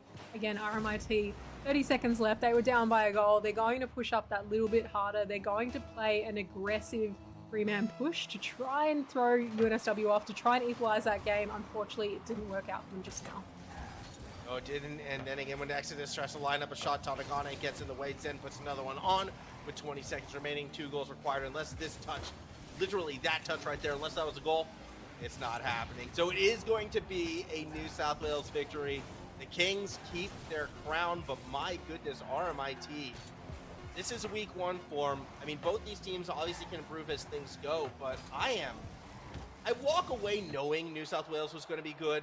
I walk away excited for what more RMIT can bring. Oh, absolutely. I guess I'm kind of in the same boat where, you know, the expectation for me was that UNSW was going to win this series, but I didn't expect as much of a fight, particularly in that first game. RMIT really, really showing that they are a dominant roster in this league, and I'm excited to see where they go from here. Exodus shooting his shot. I'll see you in the finals. GG's. I love the confidence. I love it. But you know what? I kind of get it. Like, I'm watching this team play, and I mean, we still haven't seen Macquarie. And that's another team I have pegged as a team to look out for. However, RMIT looks very good. They do. Very, very good. They do. They really do. I think again, it's kind of those question marks that we had coming into this series around, around players like Worthy and around players like Swaggy, who we hadn't had in the league previously, who we hadn't been able to, had been able to cast previously. So I think having those question marks now answered makes me a lot more confident about this roster. It definitely does. I mean, we still have 2 more games to go. I'm looking ahead at our schedule. We're not going to see Macquarie until the end of the day. Our next game is actually going to be Griffith versus UON, but we also are going to have an interview as well with New South Wales's newest member, Zenulus, who probably would have gotten man of the match as well. So we will be back for an interview as well as series number 3. Stick around as I do.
because of the nature of intervarsity leagues, it is very rare that you get to see roster swaps, players transferring to different schools. And yet, we're about to have an interview with arguably the biggest player transfer we have seen in AEL, hot off the win. Joining us for an interview right now, it is Zenulus, who, I mean, well, he'll be coming soon. He'll be coming soon. I have just noticed Zenulus's camera has frozen. Just kind of day one, Morgie, just day one things. Just Day one. Honestly, Formal, not the first hiccup we've had tonight. I mean, I was dealing with something before. My lighting is off today for some reason, and I've had to pull out a tablet. It's got a bright white light app on, and I'm using that at the moment for my lighting. So honestly, today is full of hiccups. We're fine with it. We're making it work. But Formula, that series, it was looking, I'm repeating myself, I know, but it was looking dire for UNSW in that first game, and then they've brought it back. I can't wait to get chatting about it. Just tell what was it about University of New South Wales that was just so terrible in game number 1? They were cold. They weren't ready for it. They weren't warmed up. I think and they did. Yeah, well, I was hoping you'd say something a bit more flame heavy, because we do have Zen now joining us, who was able to hear all of that. Hey, Zen, how you going? First of all, congratulations on that win. Congratulations on the MVP performance. Congratulations on the clips you were able to farm. How does it feel to be playing for this New South Wales team? It's great. I found out I was playing last week. Life's good. I actually gave my PC to my brother, so instead of playing on Ethernet, I'm playing on Wi-Fi on like 1 bar. So game 1 was basically just me on terrible ping. So I'm sure you're seeing some questionable things happening. But, yeah. A little bit of questionable play overall, but I mean, game 2, game 3, game 4, you guys brought it back incredibly. There was one game, I think it was game 3 in particular, where Bobble and I were talking about it. You had 7 shots, 4 goals. That was 100% of the shots your team had taken that game, 100% of the goals scored as well. So I don't know if the Wi-Fi picked up a little bit, but something changed. Oh, it's settled by game 2. It definitely settled by game 2. Yeah, game 1 didn't happen. I get the memo there, but it is interesting to see. Obviously, with this lineup, I would have to imagine expectations for the team would be undefeated run, winning the AEL Elite Series. Is there any team though that could be a bit of a shocker that we should be keeping our eyes open for? Have you not seen Macquarie? Have you not seen Macquarie's roster? I've seen it. Oh, you've seen it? Is that Flame? Yeah. Formal. Oh, you can't be disrespecting Scrimsworld Luna and Dumbluck Akame like that. Like, I don't want to. Look, I'm not going to be disrespecting Akame on this broadcast. Okay, you won't ever hear that. So do you think that? What about players like Worthy though? Because Worthy definitely, I think, had a very strong showing against you guys. Obviously, a newer name. Is he someone who we should be keeping our eyes open in the future for as well? We came in the series, and I remember Tad. He was like, "Yo, these guys are grinders, man. These guys are crazy. They're gonna be good." And then game 1 happened. I wasn't really playing. But by the time game 2 and 3 happened, it was like it got kind of scary. I think the corner read Worthy hit. Tat was in net. He took maybe 5 seconds to process. He was like, I just didn't respect that. I just didn't get that. So it's a bit of a jump scare for us, but we kind of had to lock in. Respect. Yeah, you guys definitely, there were definitely a few surprises. I mean, Formal and I were talking about the fact as well that we weren't familiar with, not too familiar with Worthy or in particular Swaggy either, and both players really coming out swinging in that series. I know you guys. Fast. Oh, they were fast, and you guys did get caught off guard at some points, but you did bring it back. I think a few people in chat as well talking about the fact that Worthy's quite a ranked grinder as well, and has been on the up from there. So good to see. I mean again, last time I played, maybe like a year ago. He maybe 2 years ago. He was like Heartstock 1800, but he had like 2,000 games. This guy's like playing the game. Holy moly. That is, I mean, and again, recently just seeming to play a whole lot more as well. So definitely one to keep an eye out for, I reckon. So I got to ask, okay, because this most recent split, you had a deep RLCS run. Tadagane had a deep RLCS run. What are the odds of you two getting Steve, talking him out of retirement, and we see this New South Wales team split to RLCS, get that deep run, top 4, maybe even a top 2? you might be seeing me like looking off the screen a bit. That's actually where my setup is. It's my brother's now. I'm not playing RLCS, bro. Well, you still have the Not playing on the AXO current? tag though. It was still AXO Zenulous. That's the last time I played the game. That was like a month ago. I just didn't take it off. Okay, Alright, so the fair. plan isn't RLCS, but it's uni, but it's It's doing AEL well in glory. this. It's all AEL glory. Well, look, when the AEL Elite Series Hall of Fame gets made, I'm sure you're going to be the first name in it. Oh yeah, with trophy in hand, I'm gonna be the great. All right, that's what we want to hear. Anyways, it was good chatting to you once again. Congratulations one more time on your win, and I'm sure we'll be talking again in the future. Thank you, Formal. I miss you. We'll see you soon. See you soon, maybe. Who knows? Thanks, Zen. But yeah, always good. Always a good conversation with Zed. Always fun. Team's confident, Morky. I think that goes without saying. They have a good reason to be confident. I think with a team like that, yeah, just again, you touched on it, but their background in RLCS, both Tata and Zen and Steve as well, back in the day, these are three very talented players. So I think they're going to go a long way. Yeah, it is going to be exciting to see where they go. And look, I do have to say, I've been calling Macquarie the number 2 team all night long. I still think they are. No flame to ADOS and no flame to Lunar. We're going to be talking a fair bit about them later tonight, but it should be worth noting, though, that due to some player issues with the next match, we are working to resolve any of these issues. There's just been some things coming up, and unfortunately, it means that the next match may not go ahead. We will look to update you once we understand the situation in its entirety, but for now, we are going to be going to a bit of an extended break, and when we come back, we will have another match of Rocket League for you. So do please stick around. Another match is on the way. We will be back.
Welcome back, everybody. Thank you so much for staying with us through that extended break.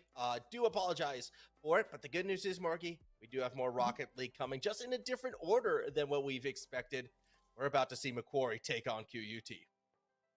Absolutely. This was going to be our fourth series of the night, but we've shuffled things around a little bit. We wanted to get to this series and see what's going to happen. Obviously, we can see the rosters up on the screen right now. On the MQ side, we've got Ray, Luna, and Akame, which is a huge roster. On QUT, we've got some fan favorites from last season in Mac and Jacko, the dynamic duo. We've got Ultraviolet now as a roster swap joining this QUT side. Yeah, replacing Front, who is no longer there. But, I mean, it's crazy. We've had two major AEL player shifts. Ultraviolet going from Griffith on to QUT. I think that's a fantastic pickup. Ultraviolet had a really great season to help Griffith get to the finals, if you remember that last AEL sprint over the top of a team like Macquarie. So Macquarie may be out for a bit of revenge, but let's not sugarcoat it. There are two RLCS names on this Macquarie side to look out for, Lunar and Akame. I mean, Lunar won a regional, Morgie. We're not talking top eights. We're not talking deep runs. We're talking the deepest of runs. We're talking 2 wins over Wildcard in the same event, Lunar. They are definitely a favorite coming into this series. Oh, absolutely. That is a huge feat. Definitely an incredible roster we saw in that Scrims World side with Luna and Laxon even as well doing well. But Luna is in this AEL team now. He is playing for Macquarie. There has been, like you said, some roster changes have happened over the break, and I think this team is going to look really dangerous.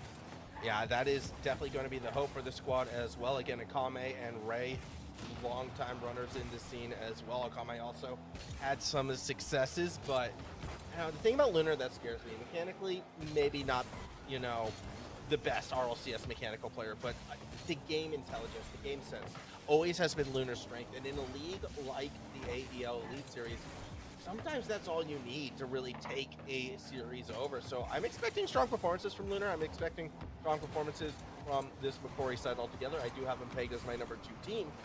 They could be that number 1 team, though, on a good day. So I am a little bit nervous for this QUT, even though I still think they're strong. The first goal goes to Akame. I was going to say, interesting week it will be when we have MQ taking on UNSW. I think it could be pretty tight, actually. I think there, like you said, there is some really good talent on this team, not just from Luna, but from Akame as well, who has played RLCS for quite a long time now as a competitor and has had some really good achievements himself. Yeah, that he has. I mean, there's just a lot of strong achievements on this side. I mean, a bunch of AEL finalists on top of, some... Okay, sorry about that. I think we're back. Discord having a bit of a moment. But yeah, a lot of, strong performers, strong finalists, and here we are. Here we are indeed. I'm going to see the ball go down the way of QUT at the moment. Jacko looking for a reset, manages to get a nice one there. All 3 of MQU jumping to get to that save. We have had a triple commit on defense here, and QUT getting the goal off the back of it. That is scarily similar to one of the first goals we saw RMIT get against the University of New South Wales back in Game 1, if you remember the triple commit that happened there as well. Kind of funny how history started to repeat itself. Again, QUT team, no slouch. Easily, they could be a team competing up there in the top 4 at minimum. Shot pressure on. Good save from Akame. Ray wants to follow it out. Jacko going to find that next touch. Lunar's going to be there. Morgie. Okay, never mind. I thought for a brief second I was going crazy, and I thought I saw everybody in Indominus, but no, we have Fenix as well. Wouldn't that be a wild scene, actually, to see a game with all DOMs? I feel like you see one sprinkled here and there, but the majority of these players are, they're playing in Fenix, they're playing in Octane still. I feel like I haven't seen too many DOMs in the league. I could be wrong, though. In this league, no, but there are 2 in this game, so that was cool. At least I thought I saw 2. I thought it looked like Lunar had one. Jacko, I think? Yep. Jacko? Yep. Jacko and Luna.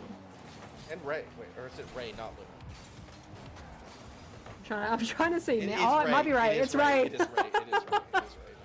It is Ray. That was on me. That one's on me. Akame flick, looking to score, not quite able to get it. Right, with a center though, passes it to Mac on the other side, on the opposition. Mac managing to get that full boost, does get demoed though by Luna.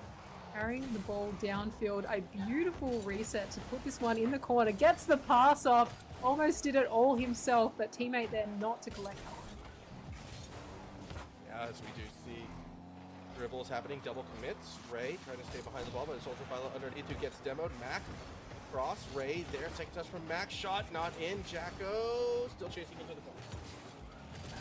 And they're sending it back down the other end. Mac with full boost in the tank again.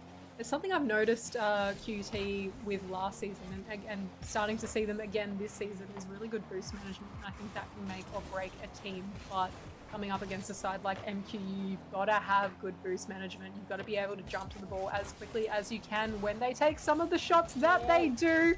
Ray falling into the right spot at the right time. Gets a soft little touch as a pass off to Akame, who finishes that one. Yeah, so we do see Akame getting that touch. Just a nice tap around the corner in. That's going to be a 2-1 lead. Really well played right there. Early advantages now to the Macquarie side. Take them a little while to get going, but they are looking a bit warmer. Ultraviolet off the kickoff, straight to Lunar. We're taking it down the field now. All boost in the tank, going for the double. None left, but just enough to finish that one off regardless. Luna showing us the talent that he does have and putting MQ up by another goal. Yeah, that was just a nice spike down and in. Really well done. And at this stage, less than a minute remaining, it's safe to say Macquarie might have some complete control on this series. Yeah, Lunar again, it's the game sense, finding that angle, knowing when to push it. Their first goal of the series, yes, nearly on the cusp of getting another one, as Jacko starts to bring it back the other way. Ray kind of reminding me somewhat of the kind of position Diggs was in last season with UNSW, where you've got two RLCS kind of level players on the team and playing that support role, but doing it really well is what makes the difference here. You don't have a player that can live up to that skill set, then it can definitely get a little bit dicey. But Ray is doing well. MQ up by 1 still. Yeah, maybe this game's not quite over yet. Jacko and Mac, again, the dynamic duo coming together off the kickoff. It was a little bit bouncy, but they're still able to find that shot. And now, with a 1-goal lead, 29 seconds remaining, maybe a little bit pressure might be on that Macquarie side. We'll see how they handle it. Ultraviolet through the corner. Second touch towards the net. Ray is there. Another shot, crossbar. No, Jacko can't put it in. Almost the equalizer out of QT, Oh, but it does come eventually off the back of a miss from MQU here. Luna not the best clear, doesn't manage to get the drop down there either. Akame with the miss. Jacko going to finish that one off. So it is going to be a tie game, 12 seconds remaining. It would be fitting to see this one go into an overtime to start it off again. Exciting stuff from the QUT side, and another favorite maybe struggling a little bit more than we'd expect on game number 1. Still 2 seconds remaining. Mac's going to collect. Next touch is going to be Lunar out of the corner. Second touch, backboard down. Anyone underneath? No, not yet. I feel like any team being wobbly tonight might just be the theme of the first week with kind of, like you said, similar to how we saw in that first series with UNSW going down in the first game. It's looking tight in this first one as well for MQU against QT, despite MQU probably being the favourites here. Yeah, we'll see what they have as into the corner we go. Ball bouncing up. Jacko wants to stay behind it. Lunar collects, but nobody to pass it to, so has to follow it up themselves. Ray then commits. There is so much open field in front of Jacko right now, but there's no urgency. It was just a little bit awkward to launch themselves towards the play. Ultraviolet as well, looking a little bit sloppy. Mac still gets the ball to the backboard. I can't help but feel like that was a missed opportunity, though, for QUT. I can see how it could have been, but I think the problem as well lays in the fact that Jacko didn't have any boost and hadn't collected any before that point of kind of getting himself into that position. So even with a bit of a rush, I fear that there's not too much he could have done there. MQ now taking possession of this ball. Akame trying to get it down to the other end of field, but Mac playing troublemaker in the midfield here. Ball's caught loose. Can MQ get a shot off? Not quite yet. Lunar gets a touch, wants to keep corner, but Mac is there. Out of the corner as well, trying to dribble it across, swing and a miss from one. Now Ray looks to chase sidewall, back towards the center. Akame, it's just a shot, and it's nearly a shot in. Jacko from underneath makes a very clutch save. Pinch shot, that one saved by Jacko again as well. The defense from Jacko coming through when QUT needs it most, and overtime keeps rolling on. Defensive pressure being put on both ends at the moment from both sides, taking a stack of shots. Just kind of having a peek at the stats at the moment. We've had 13 shots out of MQU and 10 shots out of QUT so far in this game. So definitely a lot of scoring opportunities, a lot of great defense though. There really has been another shot down. Oh, Akame, you got to hit that one. That was kind of open, and still chances now for QUT to possibly take game one across the middle of the field. Akame runs some defense, ball gets touched now again along the corridor. Jacko looks to stay with it. Lunar challenge, ball still bounces down off the backboard. For Violet, not there. Let's see what Mac can do. Touchdown, not able to finish it. Akame keeps it low. Jacko challenge, misses out. Now here comes Akame again, dribbling it across the middle of the field. Towards the net we go, but no one's there to finish the play. Jacko now looking to take it to the wall, does manage to get it to Mac, who sends it downfield, looking for that pass into center, but Luna there to keep it out of his way. Jacko now in trouble as Ray goes for the center. Mac gets the clear, just made it back in time on that one. Pressure's still on right now for QT in defense though, as Luna goes up for the shot, doesn't have enough to follow that one. Not able to finish that play. Maybe Akame might. Ultraviolet underneath, plays keep away. Ray pass back to the middle. Jacko's there and finds Mac, but they can't find too much after that. Again, through the corner we go. Mac trying to keep in front of it. Bicycle kicks, but then gets bumped. Ultraviolet wants to get past the midfield line. Finds Mac. A chance for QUT, but they're just too slow. Again, the defense able to rotate back and make the save. Ray now looking to take the ball back down the other end again on the sidewall. Not too much he can do about that one with QUT challenging. Ultraviolet manages to send it back down the other end though, just off target. Almost a miss there, but Luna does manage to square that one away. Ray putting it into the center again. Akame going to pass it off to Luna, getting challenged by Ultraviolet though. Luna's still in control of this ball. Here we go, across the middle of the field. Oh, that goes a bit awry. Akame's going to chase it into that back corner. First touch good, second touch decent as well. Over the top we go. One defender's back, but unable to take that one over the top one more time. Still a 3-3 game. Ultraviolet stays behind it, but can't go too much further. That's it. 3 minutes, 45 seconds into OT. It wasn't a low scoring game, so I'm kind of surprised we've gone this long without another one on the board, but both teams, again, both teams have been taking shots. Both teams have been making some incredible saves as well. It's only a matter of time though. Luna going in for it. Ultraviolet makes it to the save though. Can we get a double off Ray? No, not quite. The pass back to Akame had too much on it as well. I feel like that ruined the opportunity there. Yeah, it really could have been it, but well, back to the drawing board. 4:20. This is a long overtime. This is already all right. Remember this one when it's said and done, Morgie, because we're gonna be, I think, referring back to it. Ooh, it was a long overtime. This is as long as that game one between QUT and Macquarie. Akame now, second touch, no, not there. Mac a chance to counter it back up the other way. Ultraviolet will collect midfield as well as they stay behind the ball into the corner. Ray there. Can't find too much. Shot from Jacko, still not in. Now Akame getting to that save just in time. Mac, though, with time and space on the ball, gets a flick off. Luna just stretches across to that one. In control of this ball. Ray turning on that save as well there, just as Akame had pushed up a little too far. Luna looking for the pass off the sidewall. Jacko there to that one in time again, and the ball's going to go back down the other way. Backboard. Lunar catches. Lunar wants to stay behind it. Mac can't do too much now. Mac gets bumped off the play. Someone collected. It's going to be Akame. Tries to take it down low underneath. Challenges are there. Ultraviolet plays keep away once again. Jacko looking for control here. Bangs it down back the other way though. Does see that the defenders weren't ready for that one. They have made it back in time. We've seen a demo off Akame onto Mac. Luna goes for the flick shot just a little bit too high. Morgie, that was the closest we've seen to a goal, I feel like, right there, that Yep. shot. It could have gone crossbar down, it did. That was the closest we've seen. We're nearly 6 minutes into this overtime. I think that was like the first legitimate shot. Both these teams, it feels like they're playing not to lose as opposed to playing to win. Maybe Ray gets something here. 50 finds himself in the corner where it's safe. Akame doesn't pass back, leaves it for Lunar. That shot, no, denied by Jacko once more. No, that one not in either. Jacko getting a block as well. We're going to see the ball go back to the backboard. Ultraviolet misses There it. it is. Akame takes the shot. 6 minutes, 12 seconds of OT. MQU finally getting this win. Yeah, that was a good shot from Akame straight down that middle and through a late lead. Macquarie gets it done. Very happy for them to get that win. And I think they're going to be feeling a little bit relieved and maybe a little bit woken up a bit as well, coming in as favorites like you would expect them to be. To go nearly 6 minutes into overtime to start it off, that's pretty crazy.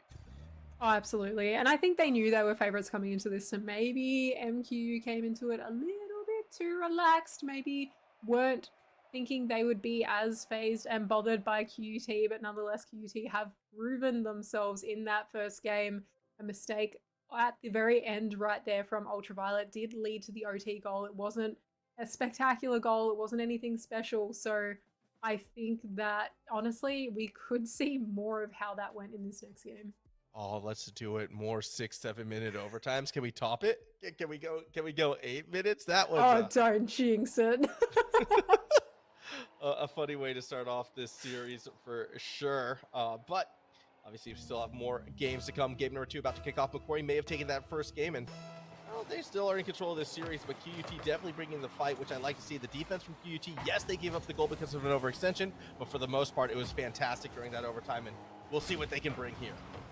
I think the crazy thing when you think about it is that in the first 5 minutes of that game, before the OT, there were 6 goals scored. In the following 6 minutes and 12 seconds, there was only 1 goal scored. So I think you're right. Both teams not really playing to win, just playing to not lose. But MQ are not going to play the same way in this second game. They're going to get a goal on the board early, and they're up with in the first 16 seconds of the match. Yeah, from 6-12 to 16, good little double touch from Akame right there to get themselves that early lead, and that's exactly what they would be looking for to kind of keep that momentum in their favor. QUT now looking to respond. Through the corner we go. Mac rotating back, Ultraviolet rotating back means Akame gets clear down the zone. Ray looking to get a pass off, but just not quick enough. Jacko coming in speedy on that challenge to get the ball off MQU. They're caught in the corner here, but Akame is going to try and take it downfield. Challenge goes to Luna. A shot from Akame, but goes way too wide on that one. Yeah, Jacko now wants to find Ultraviolet, but Lunar gets in the way. Into the corner we go. Bow bouncing up. Lunar's going to try to chase it to the ceiling. Jacko does enough to keep him off balance. Ray's follow-up touch not there, but that's all 3 defenders committed, so Akame gets the second goal. This is the kind of pressure that I would have expected to see from MQU right out of the gates. They're really, really challenging QUT's defenders here. Obviously, a couple of them jumping to that one, wanting to make sure that shot wasn't going to go in, but nonetheless, it has. MQU now up by 2 goals, an early lead in the second game. Early lead to start things off, and we'll see where we go from here. Jacko will chase that ball into the corner. Drop it down to somebody, but nobody's there. Opposite side, Akame tries to run some interference. Actually gets possession back. Max slows it down, but it still is looking like Macquarie's going to be setting up for attack. And I have to admit, like, after that overtime has ended, Macquarie looks back to their usual self right now. More either an aggressive team, they're challenging a lot, and they're just keeping QUT off balance. Absolutely. Definitely getting in QUT's heads as well. After that first game, QUT would be a little bit devastated. The bumps are coming out in full force. This is definitely turning into quite the mental game, that's for sure. Yeah, that it is. Ultraviolet now. Actually gets underneath the comment, wants a pinch down below, pops it up to themselves. Here comes Jacko, shots on, and oh, it's just unfortunate defense and own goal to make it 2-1. Holy moly, Jacko with an attempt there. Luna, I mean, it looked really good. The shot from Jacko looked really good. Luna just sending it into Ray, though, with that own goal does put QUT back in this one. That was a, It has to sometimes those happen. actions, it had to happen at least once. You gotta have one own goal in this series. Akame looks to drop it down and in. More pressure coming from the Corey side, but no one else is able to finish the play. Now we go back through the corner, and that is going to be Mac nearly own goaling it. Does find Jacko, though, off the backboard, and Mac could set up QUT for an attack right now. Ultraviolet right behind Lunar. There's the bump. There's the pressure. Where's the shot? Not there. Ooh, a whiff off Ray as well was looking a little bit dicey there for MQU. Almost gave QUT a nice scoring opportunity, but players hadn't quite pushed up far enough to be able to capitalize on that one. Matt getting bumped right on the goal line here gives Akame an opportunity to score himself, and he does so. Yeah, that was a very nice goal. As we see this one again, Akame just dropping that down and in, well placed, and again a nice safe 2-goal cushion for this Macquarie side. That's it. Half a game left. QT are in this one, but it is looking far more dominant from Macquarie right now. Mac does get a challenge and a pass off into center, an open net. Ultraviolet takes that one and puts QT back in this.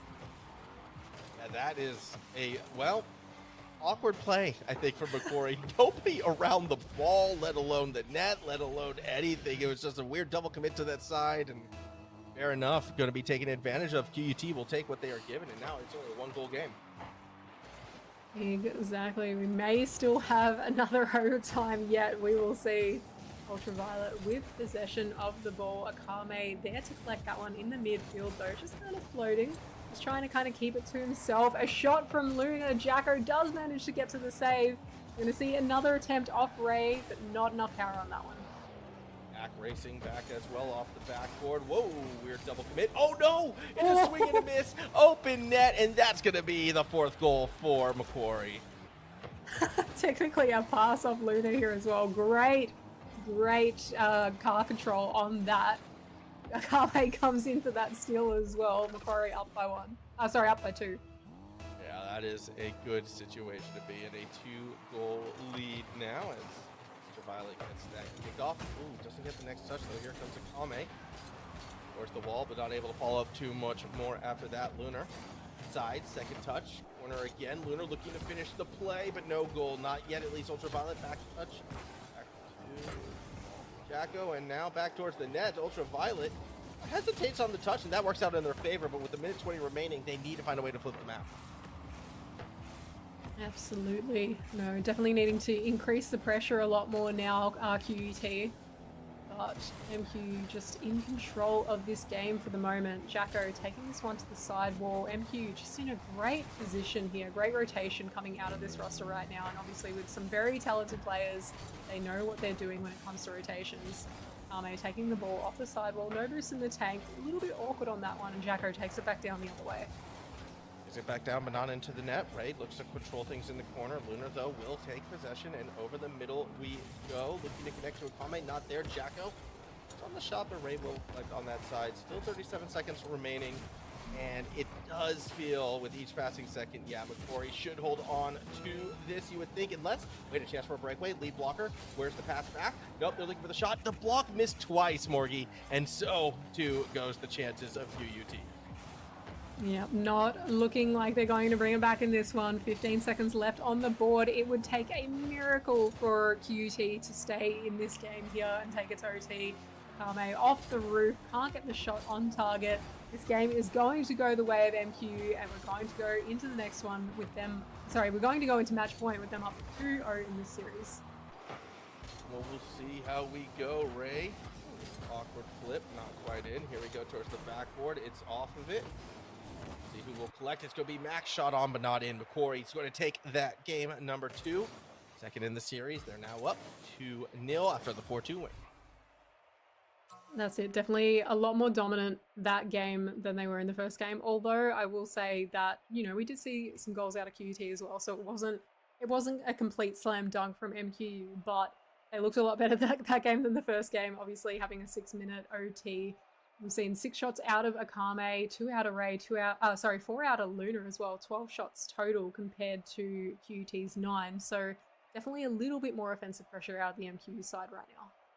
Sometimes it was at their deficit, though. I mean, again, we saw moments where Macquarie was overextending, and we saw then, you know, QT able to find some counterattacking goals in their own right. So, Macquarie, they're a weird team right now. I haven't really been able to put my finger on what exactly they want to be. I'd expect smarter play and almost less aggressive play from them. But if you look at the history of Macquarie, back when Zen was on the lineup, you know, Ray being who Ray has been on this lineup, it makes sense for them to be aggressive. I think that's just something about the Macquarie team. They want to be aggressive. They want to be a little bit unpredictable. More often than not, it works in their favor. Sometimes a goal or two might go against them, but they're always going to make things, I think, a high-scoring affair. Oh, absolutely. No, yeah, you're right. With Zen back on the old roster, they did have that aggression. They had that physicality as well with the demos, which they're not showing as much now, obviously, with the roster change. But, you know, you've got great quality in the other two players, in Luna in particular, and in Akame as well. So, you know, you've got that experience, you've got that ball control, that car control they have, the mechanics they have. And I think that will make the difference for this side. We'll see what they're going to be able to bring as we go along that corridor. Here comes Jacko looking to take it towards the net. The save is made by Akame. Mac now looking to play something through the corner, but not able to put it in. Back towards the middle of the field we go. Jacko dodges one. Lunar actually fakes it for Ray, who now should have had two blockers in front of him. Slows it down, but the blockers weren't able to find anybody, so goes for a flick. Read by Ultraviolet. Akame on the rotate back. Retains control of the ball. Demos underneath. Help McQuarrie maintain possession until Jacko takes it away. Now, a potential dangerous position, but Ray does get the flick away. Akame with the send downfield. Ball hits the backboard and does go the way of Jacko. Akame taking this into the center, tries to get a pass off to Ray, does manage to get the block, but ultimately QT have ended with possession here. Ooh, angle from Jacko, though. Taking advantage of that possession you were just talking about to find the quick goal, and it is QUT now with the lead. That's the kind of goal that QUT right now is. They need that rush. They need to turn the ball around quickly from defense to offense. They need to have speed. They need to have more speed than MQU, which is going to be a difficult feat here. But when you can rush the ball back down the other end and get a nice quick shot off, that's where they're catching MQU with that. Yeah, and it was a good turnaround and able to find that. So well done to the QUT side, and see what happens when McQuarrie. I mean, maybe they would try to play a bit more reserved after last game, giving up those couple goals. But right now, I mean, we're not seeing that same aggressive edge. There were 0 shots in the first 2 minutes from the McQuarrie side. Maybe they'll find their first one here at Kame. Nope, goes slow, plays it straight into Jacko. I've been seeing a lot more slow play coming from the McQuarrie side as well this game. Yeah, definitely been taking control of the ball. Just taking it a little bit easier. I think having a little bit of confidence that they're up 2-0 in the series as well can definitely help and not make you feel as rushed or as pressured to create those really rushed plays.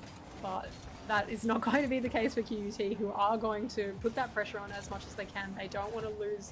Obviously, they can't lose this next game, but they don't want to lose any more goals to MQU. They want to run away with this as quickly as they can. We'll see what they can bring. Ray down to Akame, who's going to be looking to chase along the corridor. So we can miss from one defender. Here's a chance. Akame puts it on target, but Mac is there for the save. That is recorded as a shot, however, though. And that, well, 3 shots in the past 30 seconds, all from Akame. Not enough to put it in the net. Now it's a pass to Jacko. Oh, Mac and Jack connection don't get the score. Ultraviolet shot gets saved as well. Massive save out of Luna, and a great clear from Ray as well, who was in a good position on that follow-up. Ray challenging in the corner, does manage to grab the boost. Now Mac with 0, Ultraviolet with a swing and a miss. We're going to go back down the other end. Jacko with control here. Ray going to take a shot. It's going to bounce off defenders. Ultraviolet's going to get the tap away somehow. Oh, well, that was messy. I don't know how they got out of that one alive. I don't know either, but hey, if you're QUT, you'll take it. Mac nearly able to spike one in. That clear almost went in as well, so despite the nice save, QUT wasn't able to capitalize to turn it into a goal, at least not yet. Also on the attacking side for QUT, Jacko gets a demo. Ultraviolet wasn't able to maintain control. Akame now back across the middle of the pitch. Towards the net we go. Backboard, no one's there. Jacko tries to corral it. Ray puts pressure on, but they can't score. Maybe a little bit of confusion out of MQU right now, who would have come into this game feeling confident after that last one, especially after being 2-0 up in this series. But QT have been on the back foot, and they're doing well on the back foot. They're putting the pressure on MQU right now. They're up by a goal with a minute left. MQU needing to score right now, needing to equalize at least in the next minute just to stay in this game. As they do, here we go. Ultraviolet not able to find that shot. Here comes Ray. Across the middle, pass intercepted away by Jacko. Akame now racing back.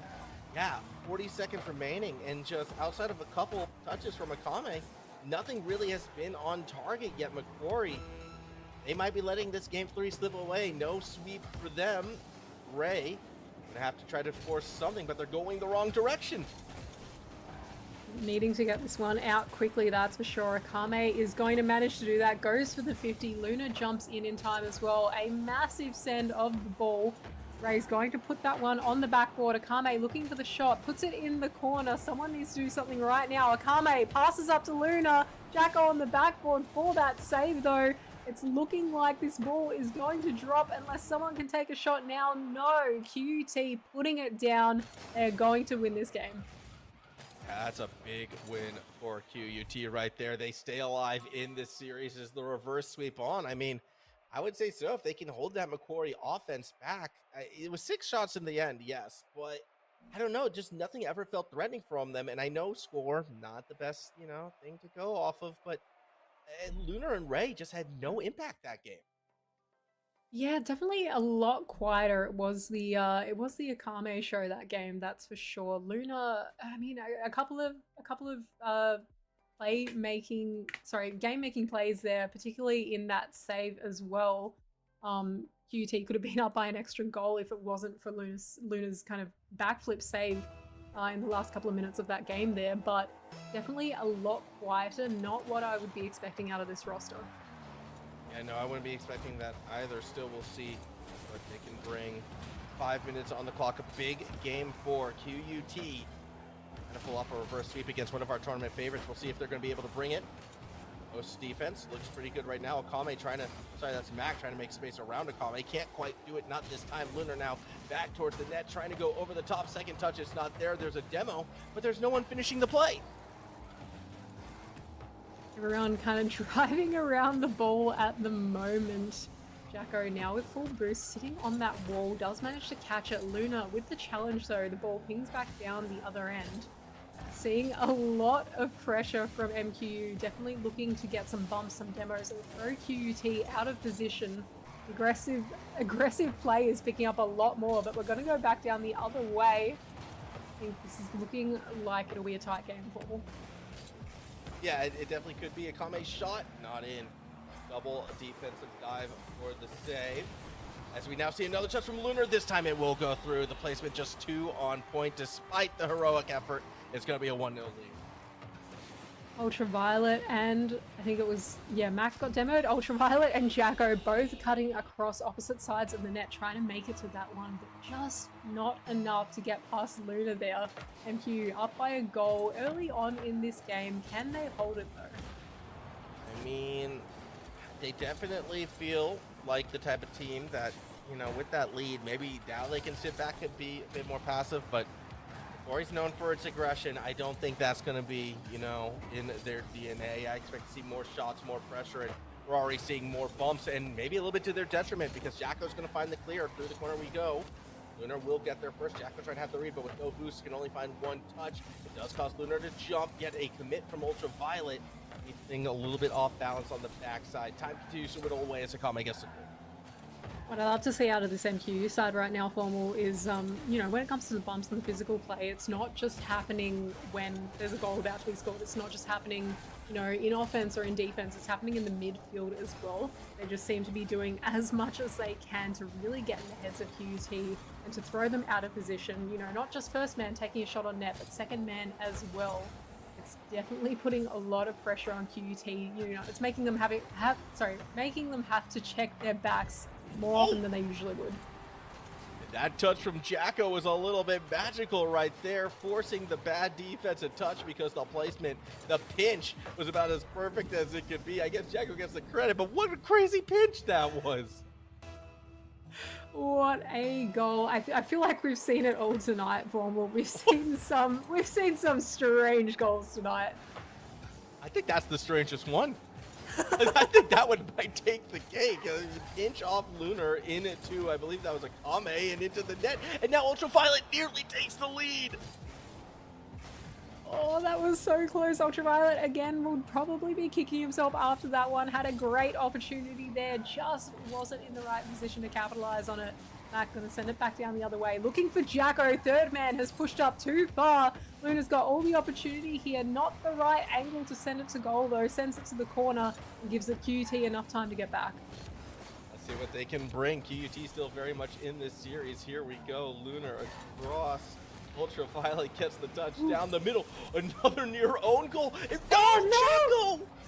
Oh, that No. net was open. That could have been the go-ahead goal to keep QUT alive. Mac will get a chance, and that one does go in. There is the opportunity. Mac is not going to miss that one. Jacko with the ground pinch off the roof as well. Really great speed there. Mac puts it in that right corner past Akame, and QUT are in with the lead. Oh my goodness, this QUT team. I mean, they're on the precipice of taking us back to Champions Field for the second time tonight. Unless Akame, a lot of space to work with right here. Good read from Jacko, though. Gets on the backboard at the right moment. Gets a second touch as well, and that buys a lot of time. Ultraviolet now caught in the middle here. Jacko takes possession though with more boost in the tank. A really good call out from one teammate to another is my assumption there. Luna on the sidewall gets challenged by Ultraviolet as well. Mac putting on the pressure on two of MQU's players right now. Jacko with a shot attempt goes too wide with the follow-up though. Doesn't matter. That was just a self-pass. QT up by another goal. Yeah, it's just, again, Ray slowing it down, hoping for the teammate. I believe that was Akame to help bang it through, and they're just not on the same page, and QT all over that, ready to punish.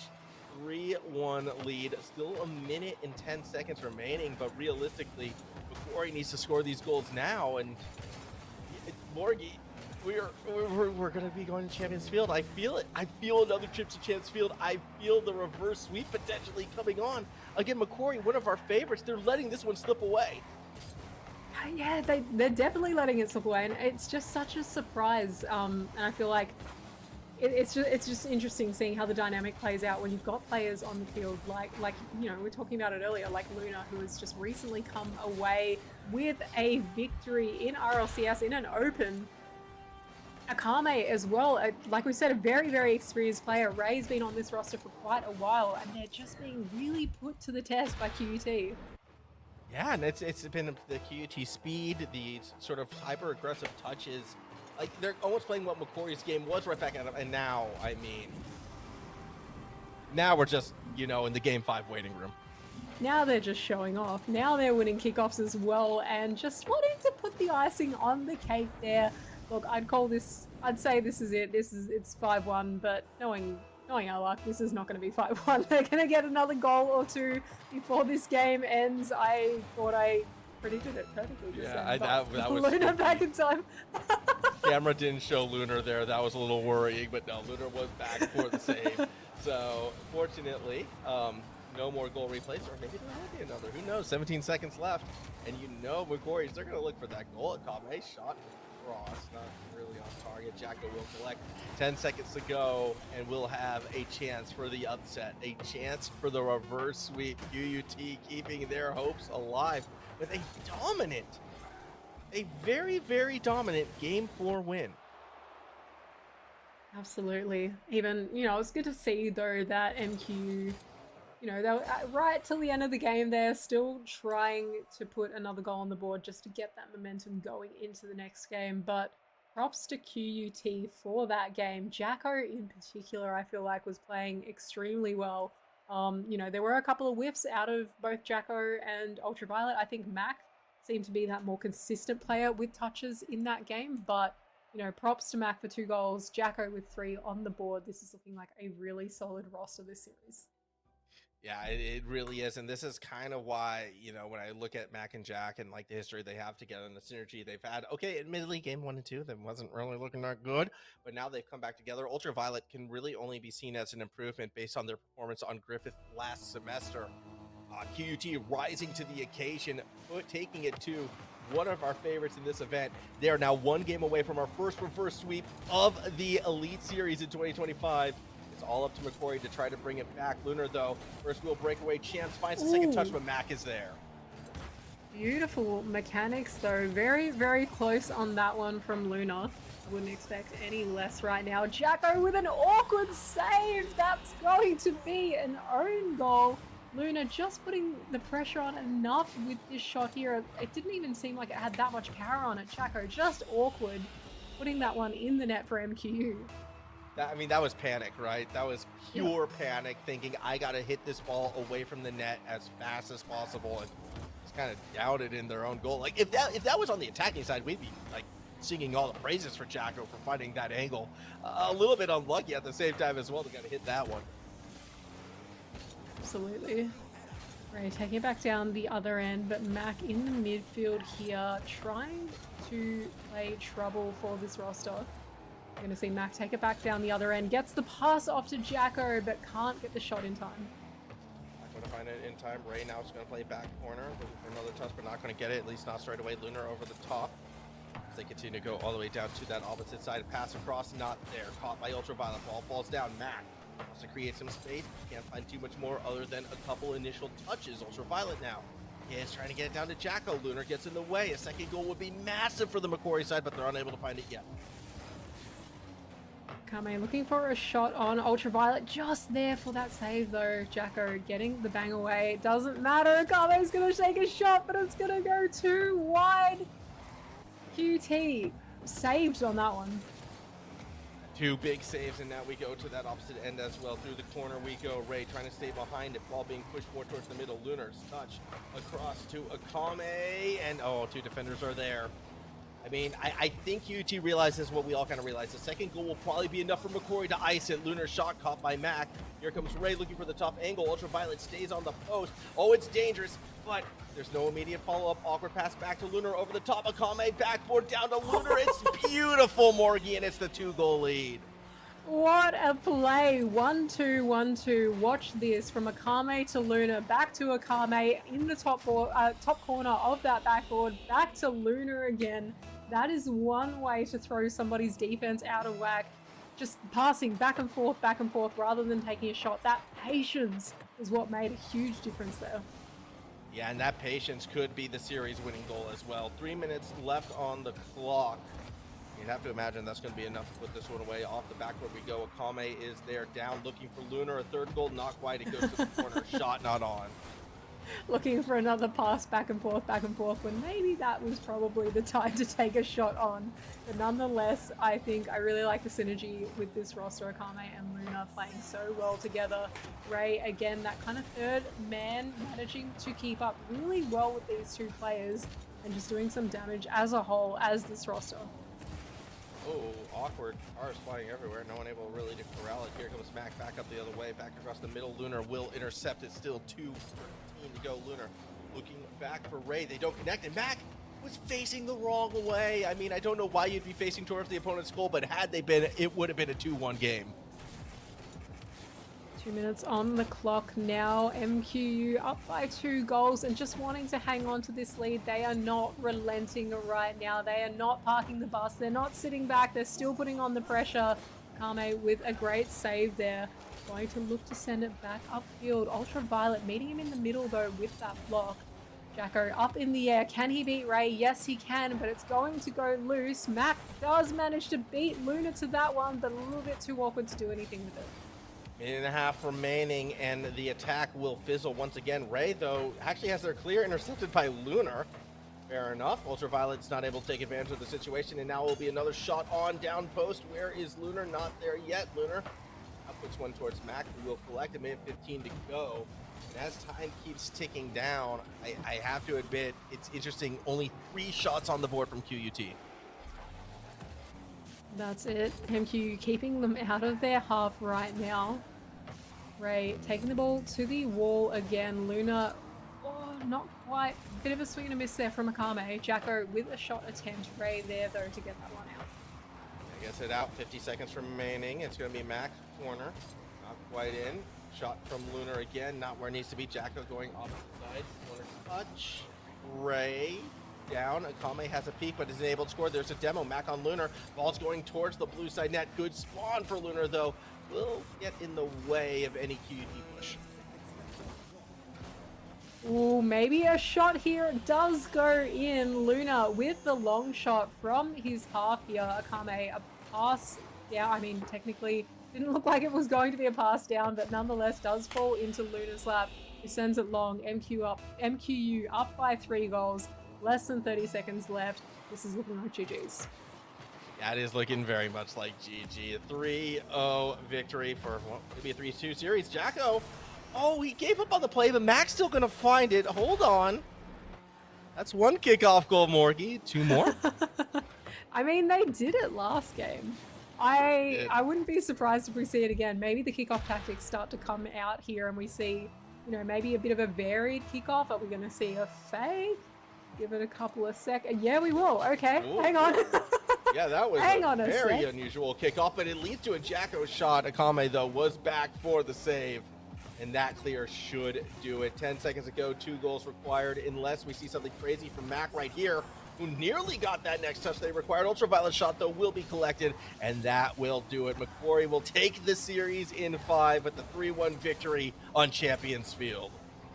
QT, a great roster, but just not enough to challenge MQU right here, right now. They did take a game. It was looking good for them for a sec there, but MQU just way too strong. Yeah, way too strong and played way too well. So congratulations to the Macquarie side. They survive a good-looking QUT, and I imagine we're going to be seeing a lot more QUT in the future as well. Similar to RMIT, like these teams going up against the favorites and putting on super strong performances. Absolutely. No, I think this is looking really cool. It's looking like a really exciting league this season, that's for sure. We've got some challenges for UNSW, our top team of last season, so excited to see what happens next. Yeah, that we are. And well, I can tell you what's going to happen next, Morgie. We're going to come back with an interview and then our 4th series of the night, Griffith versus UON, when we return.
Macquarie side coming hot off a victory.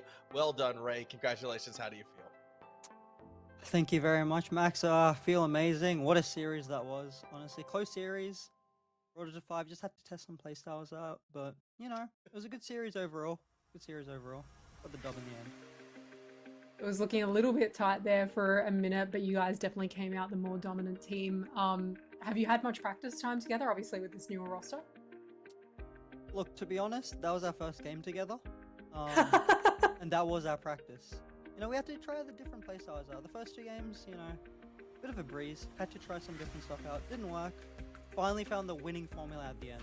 It was great stuff from us, especially from Luna or Akame. I just sat back, let them do the work.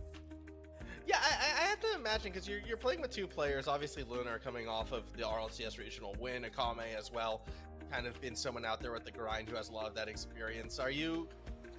Do you feel like the third man, or is your input, are they listening to your feedback as well? Like, what is sort of that dynamic from your perspective? Oh, I am the main man. I am the guy. They're disorganized. I'm not gonna lie. They don't know what to do. They're scurrying around. I'm organizing everything, making sure the playstyles are right. I'm IGLing, absolutely captaining this team to victory. And what is the right playstyle? If you were to describe the playstyle, that winning playstyle, what was it? Like, what was that secret playstyle? Well, I can tell you all that information after the season ends, but currently I cannot disclose the information. I'll remember that. Anyways, thank you for the quick interview, Ray. We do have to hurry along because we have one last series coming up. Prediction, who do you think takes it, UON or Griffith? Well, I'm going to say UON purely because Griffith delayed everything, so they suck. All right, there you have it. That was a very popular answer, I'm sure, behind the scenes somewhere. But for us now, we got to get ready for this game. Thank you so much for joining us, Ray. No worries, thanks for having me. Thank you. You, but yeah, I mean, it's a fun Macquarie in a nutshell, isn't it, Morgie? That's just Macquarie in a nutshell. But we're moving straight on into this next game. Players are running up Griffith versus UON. A special, I want to say after dark, like we're supposed to finish now, but instead we're playing a secret fourth surprise series. I'm trying to spin this in as fun a way as possible. No, it'll nonetheless we've ended up here, but I'm excited to see it. I think I have to side with Ray. I do think that UON is going to take this one. I think that not because of any delays or anything. I think that they're a really solid roster. Obviously, Griffith has been as well in the past, but I think UON does take the cake here. See, I'm kind of leaning on the Griffith side. I actually think Griffith's lineup is going to be the stronger one tonight. I don't know. Sometimes that happens as my connection just dropped on me. But yeah, I'm going to go the other way. I think Griffith is going to take it, but I have a feeling just because the way how the universe works, we're going to be seeing 5 games. I wouldn't be surprised, honestly. Let's tonight of all nights, let's run it back. We've had hiccups, I've had issues with lighting, we've had delays, we've had some wicked own goals. It's all gonna happen tonight. Yeah, I feel it. We got to end it with a bang, as well as we're getting very close to starting this one off. I am unsure what is happening right now. I'm seeing players joining and leaving the lobby. Where are we at? I just want this game to start, Morgie. I just want to watch the Rocket League. I just want to cast. I just want to have something to talk about. I'm starting to stutter my words a little bit, actually. I think it might be that time of night, but nonetheless, we are starting now. We've got Griffith in blue. We've got UON on the red side or on the orange side, depending on what colors you are seeing. We're going to get this one underway. Yeah, that we are. Let's put 5 minutes on the clock. Here we go. Our final series of round 1. Griffith, extremely washed off. AOC and BC Exile. All players we have seen play on this Griffith's team in the past. For UON, Eminent, Ascent, 2 newer names, and of course, Bud, the fan favorite, returning one more time for UON. Let's see what they can bring. Eminence and Ascent, both newer players from last season, though. I think that, you know, they were our question marks from last season. They were the players that we were quite unsure of, but I think really did show their worth as the season went on. I think that's why I have confidence in this UON side tonight. Yeah, at that same token, though, ADOS has been a big form, but it's been Exile. I think almost more so than Ultraviolet at times, so it's been the carry in the past for this Griffith team. They're going to be able to get the first goal as well. I mean, since they joined the roster last season as well, they had an immediate impact. It was replacing extremely washed up, funnily enough, who is now back on the side. And washed up's a player I've been critical of in the past, so we'll see. I do think Griffith is going to be missing Ultraviolet a bit, especially after the performance that we saw in that last series, but I just trust Exile a lot to help carry this team. No, I think that is a reasonable call. That is a good player to put your trust in. That's for sure. Exile has played incredibly in prior seasons. So if he can lead this team to victory, it wouldn't be a huge surprise. I think this series was always going to be a tight one. I think out of some of the series we had tonight, this was the one I had the most confidence in being a tight series. So we'll see how it plays out. I think that we may see that kind of pendulum swing again. We may see Griffith take this first game and UON take the second, and so forth. But we'll have to see how it plays out. We will see what we can find. I mean, already early lead for the Griffith side is everybody kind of missing the ball right there. Eminence is going to take it into the corner. Challenged by BC Exile. Ball bouncing towards the net. Not there. Extremely washed up now. Across wants to find ADOS, but Ascent will cut it away. Swinging a miss from Exile. Opens the door for the team in red. Here comes Bud. First touch was good. Second touch not there. Ascent now taking it back down the other way, meeting this ball in the air with a lot of boost. Can't get the double though. Bud looking for the pass off that corner, does manage to put it on the nose of Ascent, but ADOS there to get this one away. Going to the corner again, UON really putting the offensive pressure on, really putting Griffith on the back foot here. They're going to have to score off the back of this or they're going to lose their possession. Yeah, I mean, we'll see. It looked good, but extremely washed up. Just play some patient defense across to ADOS. That is a vintage Griffith goal, might I say. That's like from 2 years ago, a type of play we'd see. Extremely washed up, sitting in the net, finding ADOS across the middle, and boom, 2-0 lead. Nice classic Rocket League is what we like to see. I think we've seen like, I mean, I've talked about it before, we've seen some flashy goals tonight. We've seen some nice classic, nice little easy tap-ins. It's been a good mix, but Griffith are up by 2 in this first game. We're seeing more pressure on them, trying to look for a third goal as well, but Yoan trying to get it out. Said, washed up. Eminence tries to stay behind, but it's actually Bud who's going to get there next. Bud tries to make a play, but can't. Not on this occasion. Now it's going to be Ascent, high corner, washed up there to challenge. Actually, Ascent gets around 1, tries to find Eminence underneath, but BC Exile stays behind it. Still Bud gets a bit more of that clear. Now it's all up to ADOS. Trying to create some space over 1. Won't be able to get under the second. He's going back down the other way, extremely washed up, looking for a pass here. Does manage to get it off a 50 with somebody, but no teammate in sight to be able to capitalize on that. Exile is going to take it back down into offense again. Meet Bud on the wall, who does manage to get it over him. Bud looking for a pass into center. It's put it in a dangerous position here for UON. Griffith just can't get the goal off the back of that one. Not this attempt. Ascent does find Eminence. That is going to be the goal. It was a great play from Ascent on the setup. This dribble just down the middle. I mean, beats 1, 2 defenders and washed up. You touch that ball, you're scoring it on yourself. You may as well let your opponents do it, I guess. Save the embarrassment of the own goal.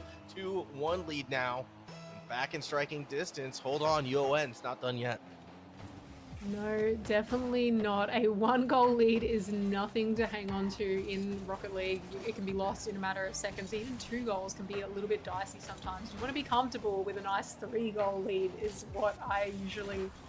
where I'd usually sit comfortably. But nonetheless, we only have 1 goal difference here right now. UON going to put the pressure on and try and bring this one back. They need to do so in the next minute. That they do. 1:05 remaining. Washed up. Second touchdown. Ooh, no.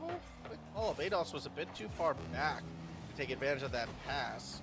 So might open something up for the UON side. Eminence over the top with Bud. They're looking to connect. Eminence again looking for the late flick. It's not there. ADOS. Ascent to the corner. Ascent slows it down. Ascent. Ooh, gets demoed. And now it's a shot straight back the other way. Fortunately, Eminence was back, but with no boost. It's got to be a 3-1 lead. 3-1 lead with 44 seconds on the clock. It can happen. UON can still equalize it, but it's looking less and less likely as the seconds tick on. UON just not strong enough for Griffith right now. They may need to change up something. I can't really put my finger on what that is right now. I think once we get to see a second game out of these teams, it'll be a little more clear. I have to agree. This first game, I mean, Griffith has just looked the stronger team, to put it mildly. Scoreline aside, I think they just looked a little bit more composed. We're seeing a lot more of these deep pass plays. They're playing more as a team, whereas, I don't know, it's lost whole plays for UON. Well, now in the corner, but looking to get the pass off. Maybe try and meet that one in the air off the second touch there from Ascent, but just too far away to do so. Eminence looking to keep the pressure here. Does go under the ball. We're going to see a nice 50 from Bud. Maybe a shot attempt from Eminence as well. Not quite in position. Griffith going to take this first game. Yeah, so Griffith, very strong performance that game. I still love that second goal.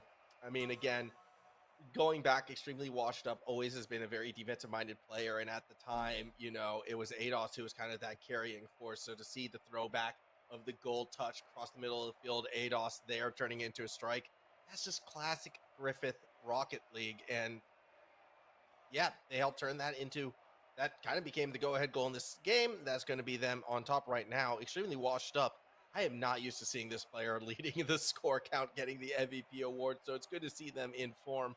Whether or not that continues, time will tell, but UON, we'll see if they can come back. I always said my favorite rosters or the strongest rosters are those that switch around that kind of MVP a lot. There's no real one star player, because when you have a star player, teams know who to look out for. You know who to target. But when you've got three players who can switch around a lot and change things up, you know, one player be, you know, the striker to look out for one game and then be the defensive savior in another game. I think that's what really can make a good roster. As we do have a little bit of a tech timeout happening right now before we kick off our second game. It's going to be time for UON maybe to help reset and kind of figure out what they want to do, because I just want to see more pass plays with UON. I mean, it was a lot of slowing it down, a lot of dribbling, trying to, you know, play off of a solo play as opposed to pass it to a teammate. Eminence was looking good, but I want to see them work more as an attacking unit. Yeah, definitely. I think UON, they've got a lot of potential, but we just weren't seeing it in that first game. Obviously, we've seen in prior seasons that they can be really dominant, and I guess kind of similar to our first roster our first series of the night with UTS. I think UON last season, correct me if I'm wrong, but they also had a lot of game fives. They had a lot of UON had the most reverse sweeps. Am I right in thinking that was that? 2 seasons ago, I believe. Maybe that was, oh my, I'm losing it's track of time just- completely. Yeah. 2 seasons ago. Okay, maybe it's not so relevant if it was 2 seasons ago. A lot changes in the course of a year, but we know they have that potential. We know that they have that mindset. They can come back when they're behind. I think even last season, whether or not they were reverse sweeps, I know this roster can come back when they're behind. They don't lose any mental strength when they need to play underdog, and I think they're really good at playing underdog. Yeah, that they are. So series is definitely far from over, especially with the tech delay.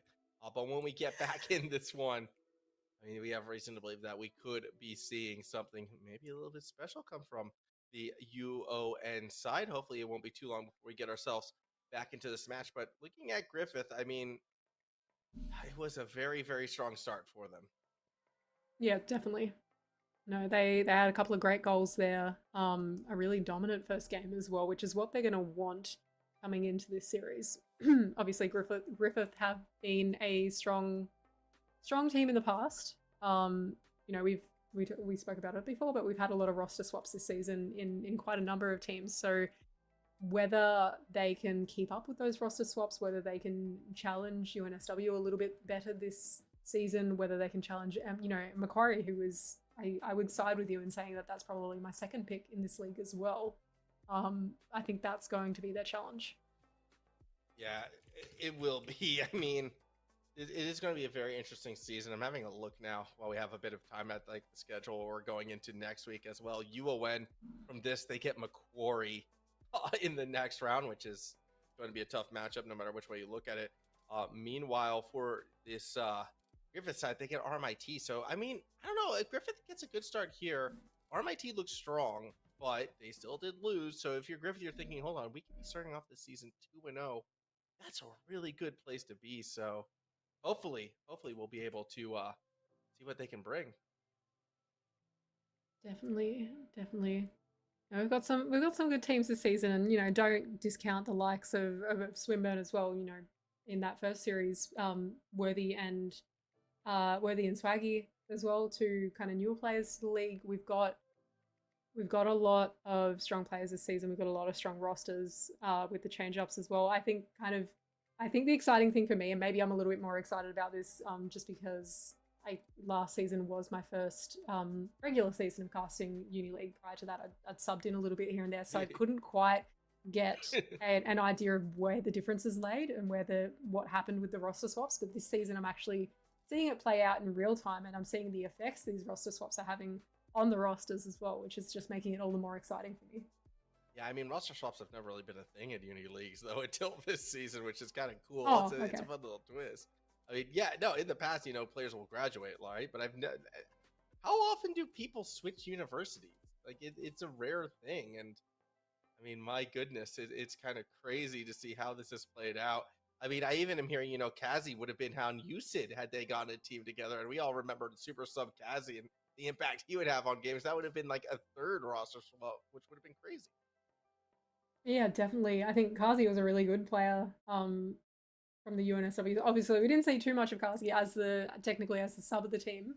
I think how many games did we see Kazi last season? One or maybe two? I don't know if I'm right in saying two actually. Didn't see a whole lot, but again, a very talented player who just didn't get too much field time because he was on a roster with Taragane, Steve, and Diggs. So it would have been cool to see you, Sid, as a team this season, but unfortunately we don't have them in the league. Yeah, it's a bit of a shame. I would have loved to see Kazi run it back and see what they can do, maybe on a starting lineup.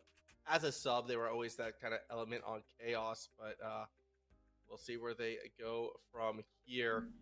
I do believe we are getting closer to getting back in again. Apologies for this tech delay. Shouldn't take too much longer before we get ourselves into match. I believe just one of the players was having pretty serious internet issues in game number one, but hopefully it has been fixed up now, especially for UON's sake, because they really would like to have 3 players with working internet, I would imagine, going into a game 2 that feels a little must win. No, definitely. Definitely, I think either roster right now are going to want to have all 3 players on board. I think that was too tight of a game to be able to be confident going into any 2v3 kind of situation. So hopefully we see a return soon, but maybe stuck with us just a little bit longer. Hopefully. I mean, this is podcast time. People love podcasts. They're great to go to sleep to. I don't know. What would be what top? I want to start actually doing some Rocket League tier lists in the near future of like just ranking, maps backgrounds or the worst and best seating placements in each stadium. Those are fun topics, and I haven't really seen anyone do that. No, I reckon that could be a lot of fun.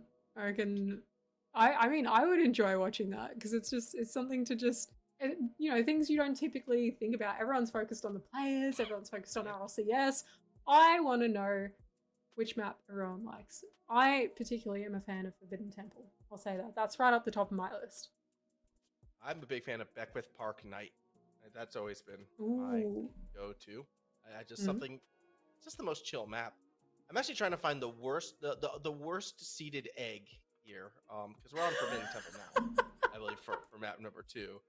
And I think if you go behind the goals, Morgie, there are some eggs that are sitting that just get a beautiful view of a stone wall and nothing else.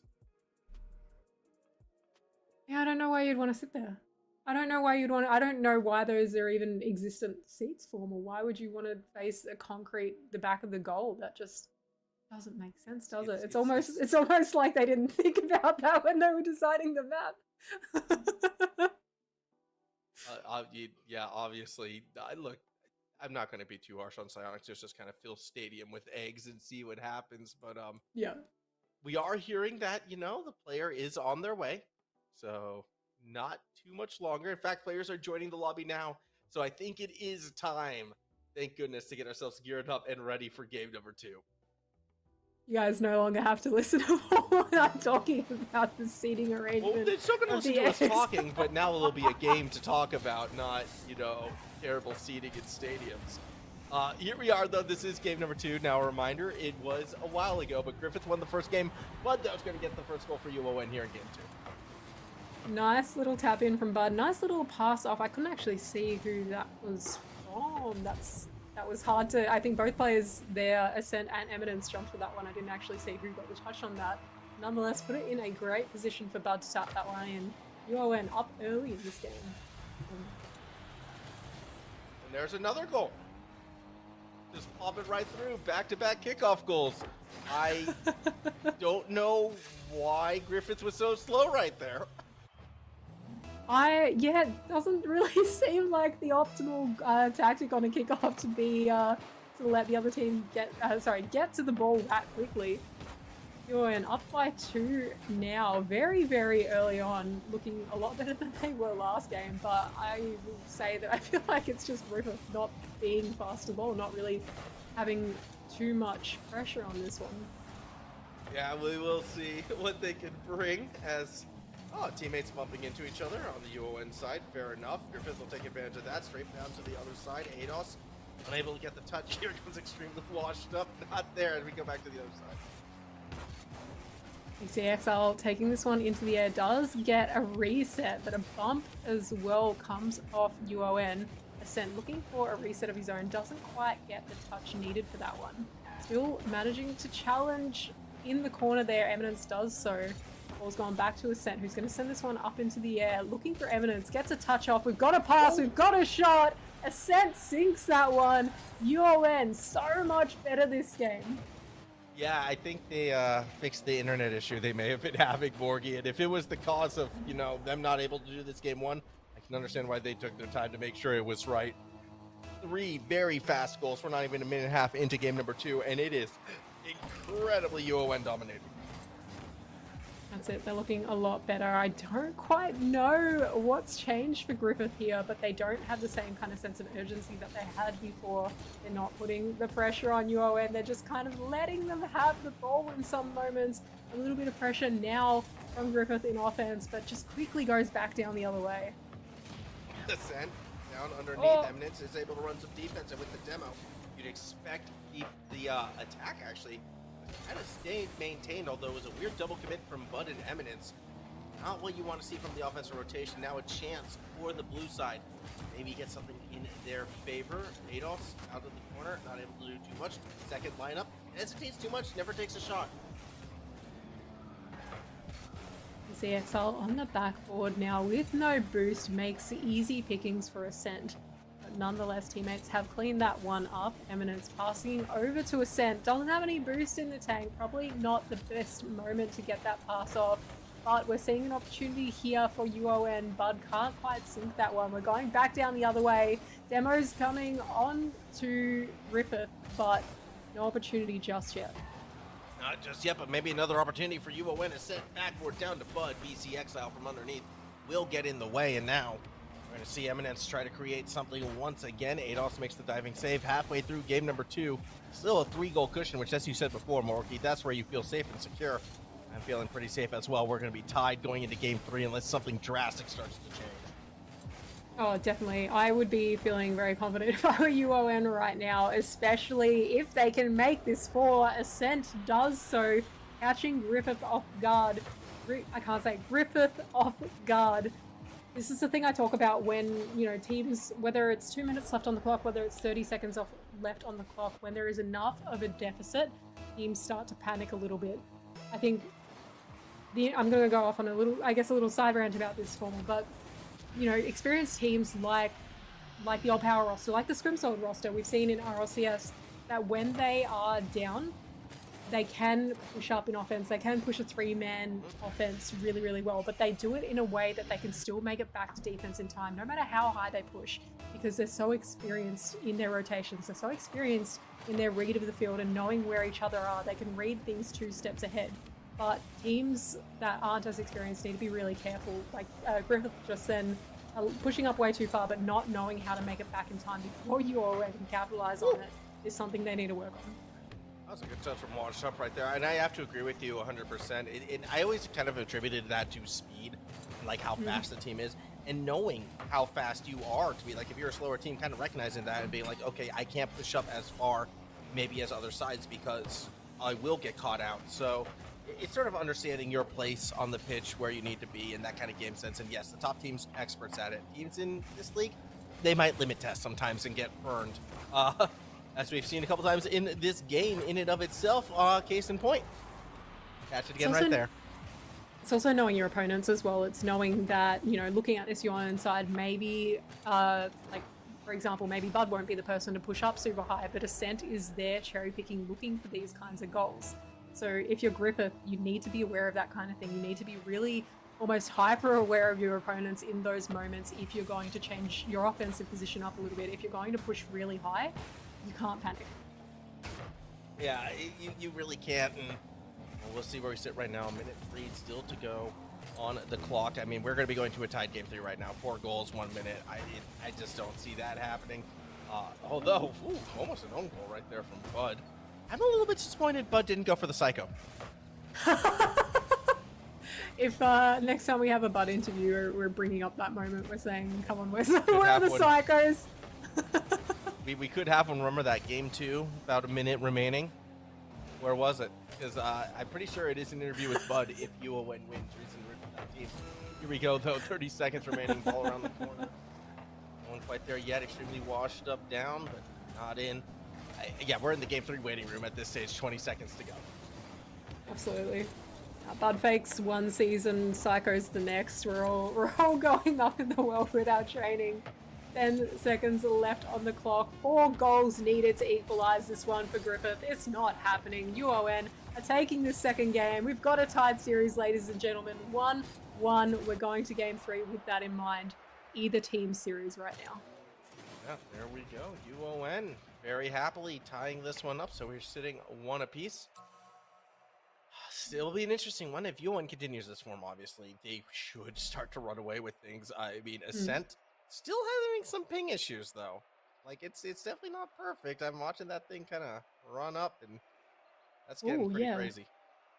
Oh, yeah, actually, I just saw it. I looked up as you said that, and a 400 ping I could see on a sense slide on the scoreboard just then. Probably not what you're wanting, but I don't know how Ascent has managed to pull off that performance with ping issues like that, with his ping spiking, but 3 goals on the board. That's spectacular. Yeah, that is pretty crazy. Yes, hopefully we'll be getting into our next match very, very, very shortly. I don't know if I can handle another break, Morgie, but here we sit right now as I got nervous because I just saw ADOS like immediately dip from the lobby, but I think it was just a card change, so I think we're all good. We should be starting our 3rd game very soon. Griffith obviously going to be looking to bounce back. 2 very different games. They feel so far apart. Let's see what happens as we get geared up and go into game number 3. That's not what made me nervous. What made me nervous was I'm going to break the 4th wall, but Exile in the chat saying, oh, I need 10 minutes, please. And then us all panicking, admins panicking, us panicking, and then followed it up with a JK. Okay, we're all good. That's okay, no 10-minute break. We're going straight into game 3. No more breaks, please. No more. No, that's enough. Not allowed. No more tech issues. Yeah, none of those. And I don't think we're going to get any. I'm feeling confident, and I just may have just cursed us horribly either way. Don't say that. Don't say that, Paul, please. Here we go. BC Exile up into the corner. ADOS looking to follow it up. Almost gets around Bud, but not quite. Extremely washed up. It's going to be the first one to find the shot. Straight over to Eminence, who unfortunately bounced off Bud. Otherwise, it would have had a clear line all the way to the opposite end. Back down the other way. Ascent with the shot. Extremely washed up on the goal line. Ready to get that save. Taking it to the sidewall again. 0 boost in the tank. Exile taking this one up into the air. Challenge by Ascent and Eminence in the one go. Bud looking for the pass in. Can't quite get the touch there. ADOS challenging. Sending it back down the other way. A lot of back and forth. Pendulum play right now. Yeah, it really is a fair bit. Here comes Ascent now looking for the shot. Oh! Top crossbar down, not in. And Eminence just misses it as well. Nobody has hit the ball. Somebody please hit the ball. Thank you. Finally, it's on the wraparound. We get some movement again, but that was I think 4 misses in a row. Yep, definitely not playing on point right now. Ascent trying to go off the roof, doesn't have enough. Bud trying to get that one away as well. Exile putting it into a scoring opportunity for his teammates. Looking really dicey here out of UON's defense. Someone just needs to smack this one away. Puts it into the hands of extremely washed up, who just goes a little too wide on that shot. A little wide, not where it needed to be. Here we go, BC Exile. Off the side wall, gets challenged by Ascent. Fair enough, another touch brings it more towards the net. Isn't able to do too much after that. ADOS backboard shot not there from, well, anybody. Extremely washed up. It's another swing and a miss. And this is a very sloppy game 3 so far. A lot of whiffs, and ADOS, normally you expect him to put that shot on, but just kind of drops it right down to the defense. No, I don't think the team's had enough timeout in between these games. I think Yeah, that must be it. that has to be it. They're getting a little bit wobbly now without much of a break, but hopefully we see them clean themselves up a little bit, or hopefully we see that happen soon. Definitely too many whiffs in this one game. We don't like messy games. We like calculated shots. We like team plays, and it's just not happening right now. No, it really isn't. It has been a quick game 3, I can say that so far. No goal replays, and really not a lot of threatening touches either. Maybe some opportunities, but, you know, going awry more often than not. Only one shot from Griffith, by the way, and yet all they need is one more magic play, and they could have the lead in this series once again. Bud in the corner doesn't win the battle. It's BkWhatOCE actually now starting to create some space, looking to connect with Washed Up, but they can't find the ball either, so corner to corner we go, side to side we go. Another deep clear, this time courtesy of Ascent. One shot from Griffith, 5 times the amount of shots so far. Make that 6 from UON. We heard the little ding just then, the sound that signifies when a ball hits the backboard. Hits the crossbar. It's definitely a satisfying sound, but not for the player who shoots it. No, I don't think it's been satisfying for anybody really at this stage right now. Both teams got to be feeling a little bit frustrated. Washed Up nearly gets the clear and then gets demoed, adding to the frustration. ADOS now wants to connect with Exile, who was kind of stuck underneath. Another bump attempt, but this time Washed Up's able to avoid it. Find the clear back to the red side. That isn't able to stay with the play. Eminence just chops it underneath. When was the last shot we've seen? I feel like it's been 2 minutes since we've even seen a shot. Ascent might change it here, down to Bud. Nope, it's intercepted away. Yeah, not on that one in time. Exile looking for the pass into center. Almost kind of fakes out a teammate just there. Extremely washed up. Going to take this one to the corner. Plenty of boost in the tank. Gets the pass off to Exile. Can he capitalize on it? No. Defense there just in time. You know, the 0-0 overtime is my favorite score in Raw. It leak? What did I say about no messy gameplay? What's happening? So, as I was just saying, the 0-0 scoreline is my favorite scoreline in Rocket League. We are now 25 seconds away from that as we see the ball bounce nearly in the net. Evidence won't get the own goal. That's a little bit fortunate. Now sent back the other way. No boost means no chance. Oh, almost beat ADOS to that one. Was so close. Just a little bit more boost in the tank. Could have done it, but hasn't made it just yet. Eminence going back down the other way. Puts the ball into the corner. Can't quite beat ADOS to that touch, though. We're going to see the ball drop down. We're going to OT. It is anyone's game right now. UON were looking so dominant last match. It was looking like they could have kept up that momentum, but Griffith bringing this one back.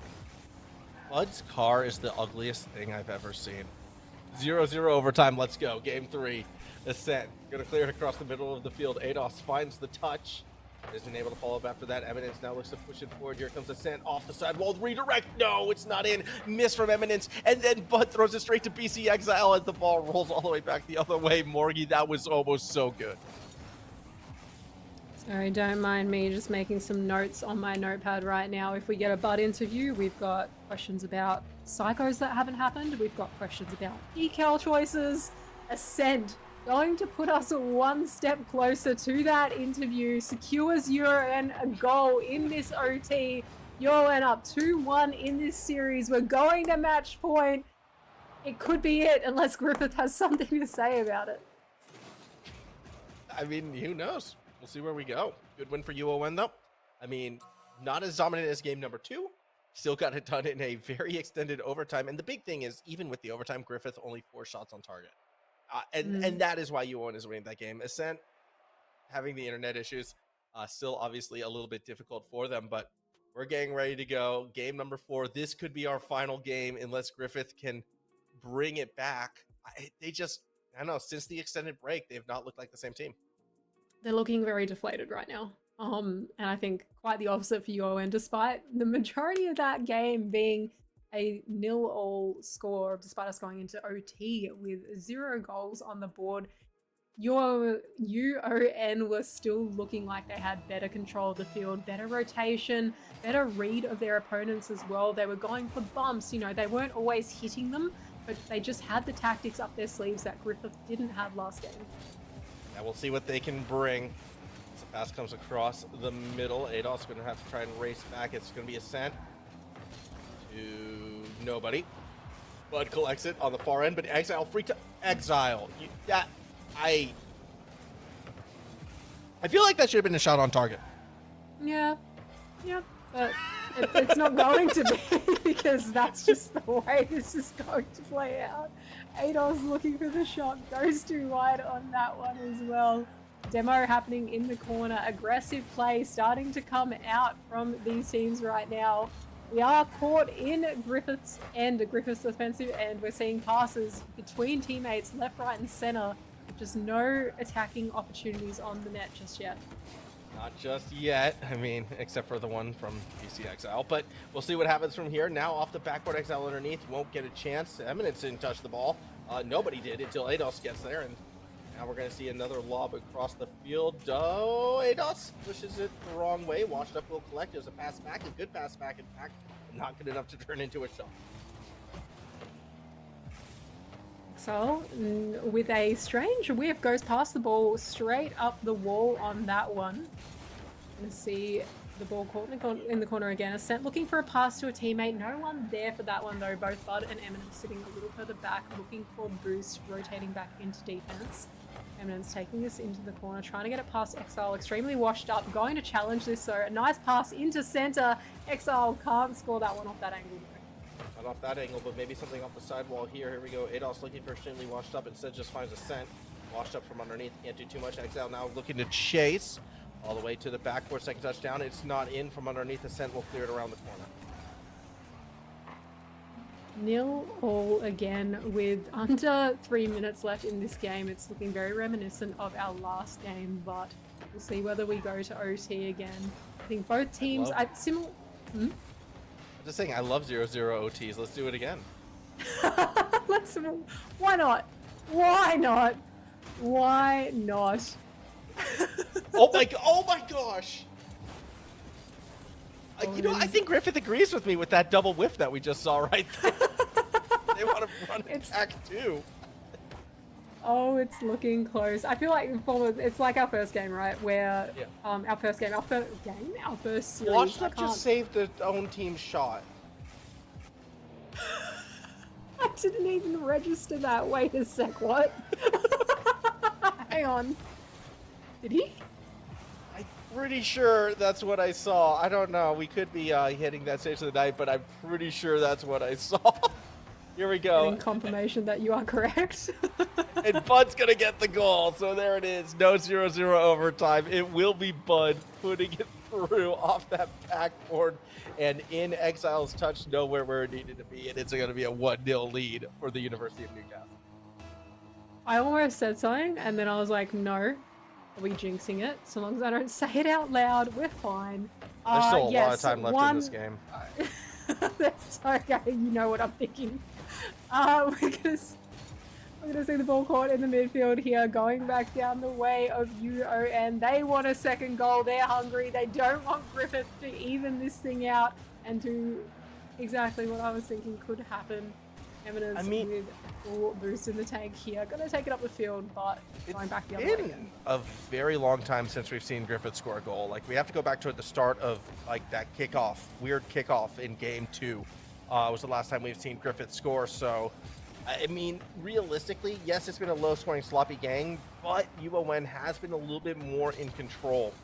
1:08 remaining. Can they maintain that control? ADOS gets a double commit, but it does work out. Eminence, though, can actually win the midfield battle. Now there's a chance washed up. They have to make a play on the ball right here. They try to make a play off Ascent instead, and it does not work out. Bud finds space, or does he? Exile, backboard. Nobody's underneath, at least not right away. ADOS, no boost, and I mean, fair enough then.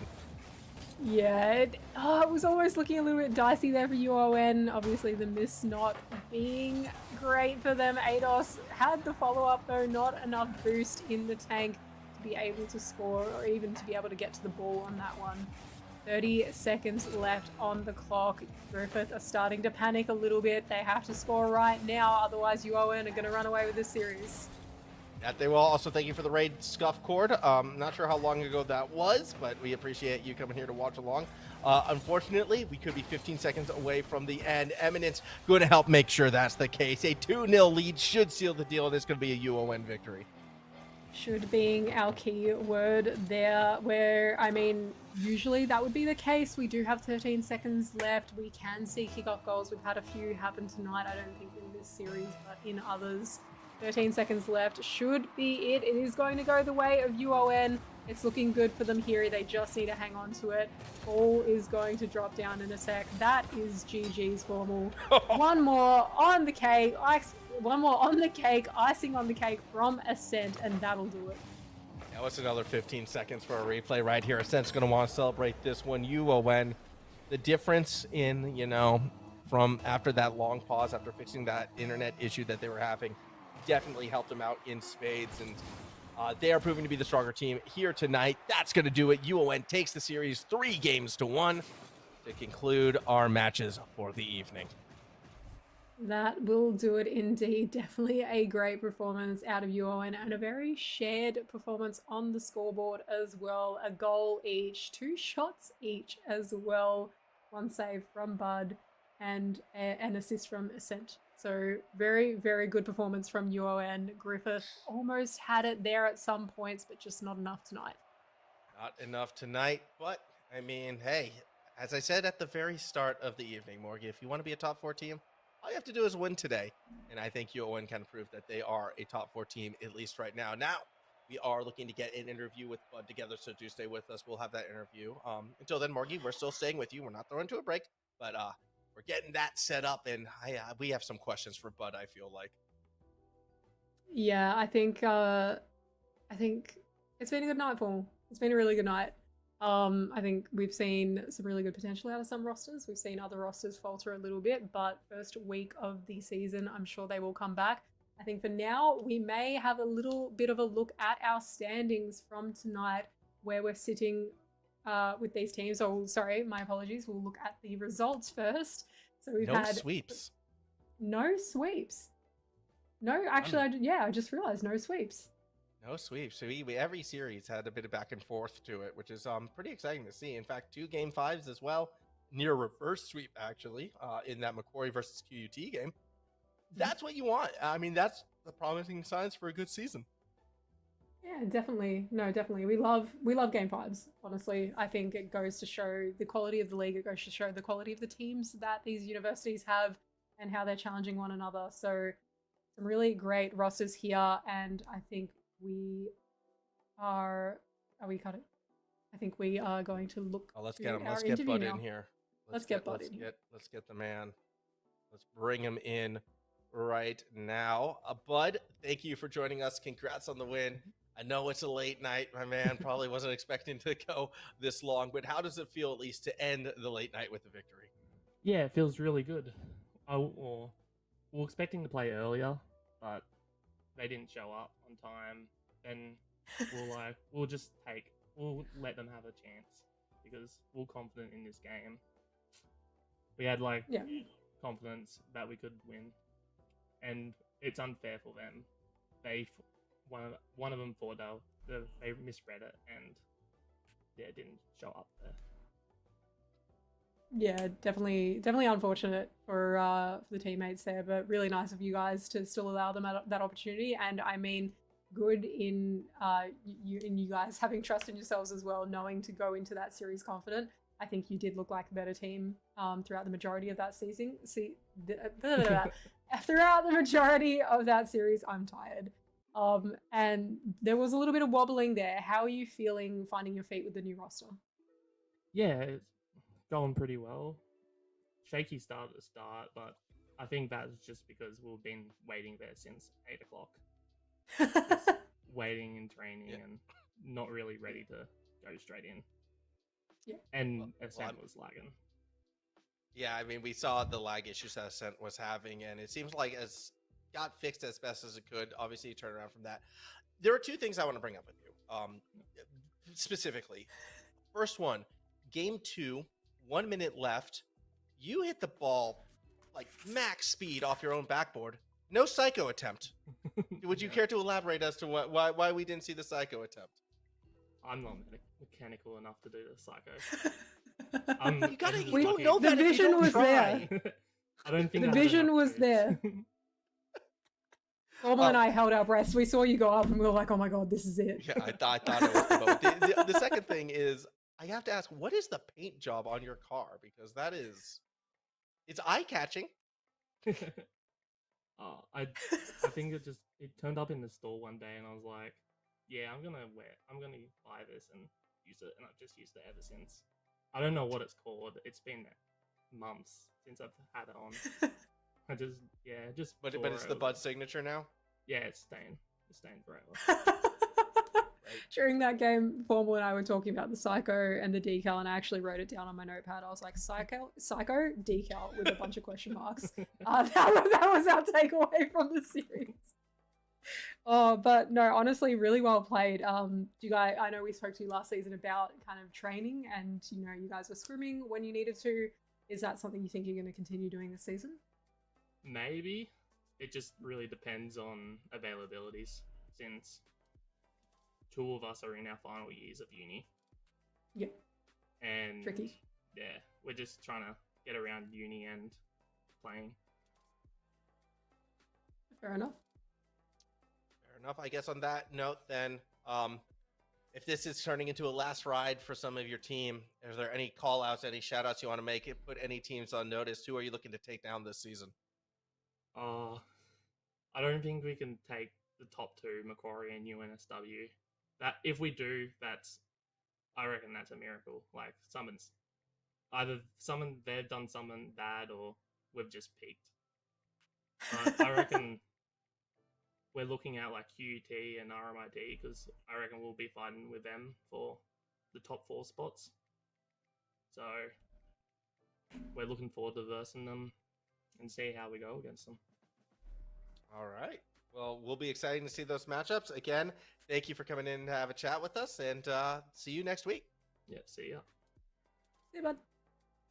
There you have it. That was Bud joining us then. Obviously, always great to have a word with him. And I think the important thing to take away from that, for all you watching along us home, do make sure you come back next week, because we are going to be back starting that same time, 7 p.m. New South Wales, Victoria time, 6 Queensland.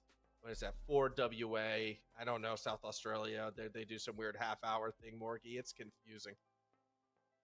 Yeah, time zones, daylight savings, it always throws everything out of whack. I was thinking just before, oh, it's almost 11. Then I was like, no, wait, almost 10 for you, right? Yeah, it's like almost that. 10, but I'm going to be in Victoria tomorrow. So look, I do have to say this. You know who will be joining us again next week? Our wonderful sponsors. So again, a shout out and thank you to AGON by AOC, the #1 gaming monitor brand in the world. AGON by AOC provides best-in-class monitor solutions for gaming and all other needs. And Indomie, the noodle partner, made with high-quality flour and selected ingredients and spices. A plate of Indomie goreng will certainly brighten up your day. Try any one of the flavors available today from your local grocer or at indomie.com.au. And of course, do remember to follow the AEL on all of the socials, the Facebooks, the X's, the Instagrams, and come back in tomorrow as well for some CS action. That's going to be happening. Same starting times as listed before. Morky, I know you play a lot of CS. I'm sure you're going to be watching, right? Oh, absolutely. I'll definitely be tuning in. I love watching a little bit of CS, but to be fair, my main game is Rocket League. I love some Rocket League. I'm looking forward to next week. I think maybe we might have a chance to have a quick look at standings as well before we go into next week, just to see where everybody's placing at the moment. As much as we love CS, we gotta look at this. UNSW sitting pretty at the top of the leaderboard at the moment, tied with UN, technically. Macquarie and Swinburne following suit in equal 3rd place, followed by UTS, QUT, Griffith, and RMIT. That is our standings. Sorry, those are our standings for the moment. Although keep in mind, everybody, this is just week 1. Anything can happen. We haven't seen our top teams playing the other top teams. We haven't seen enough to really gauge where that kind of mid-pack of teams is, where, those teams are sitting and who's fighting for that top 4 position. So still plenty to come. Yeah, I think next week is going to be a fun week as well. Looking at some of the matches, I think the big one as well. Talking to Bud, he said Macquarie is one of those teams that we want to, be a miracle if we take down. That's going to be the first match next week, so you're definitely not going to be wanting to miss that one. Not to mention, QUT versus Swinburne, some answers will be had there. But on that note, I'm going to call it. I'm hungry. I know you're hungry. I know our production's hungry. So thank you all so much for joining us here tonight. We're going to be saying goodnight for now, and we will see you next week.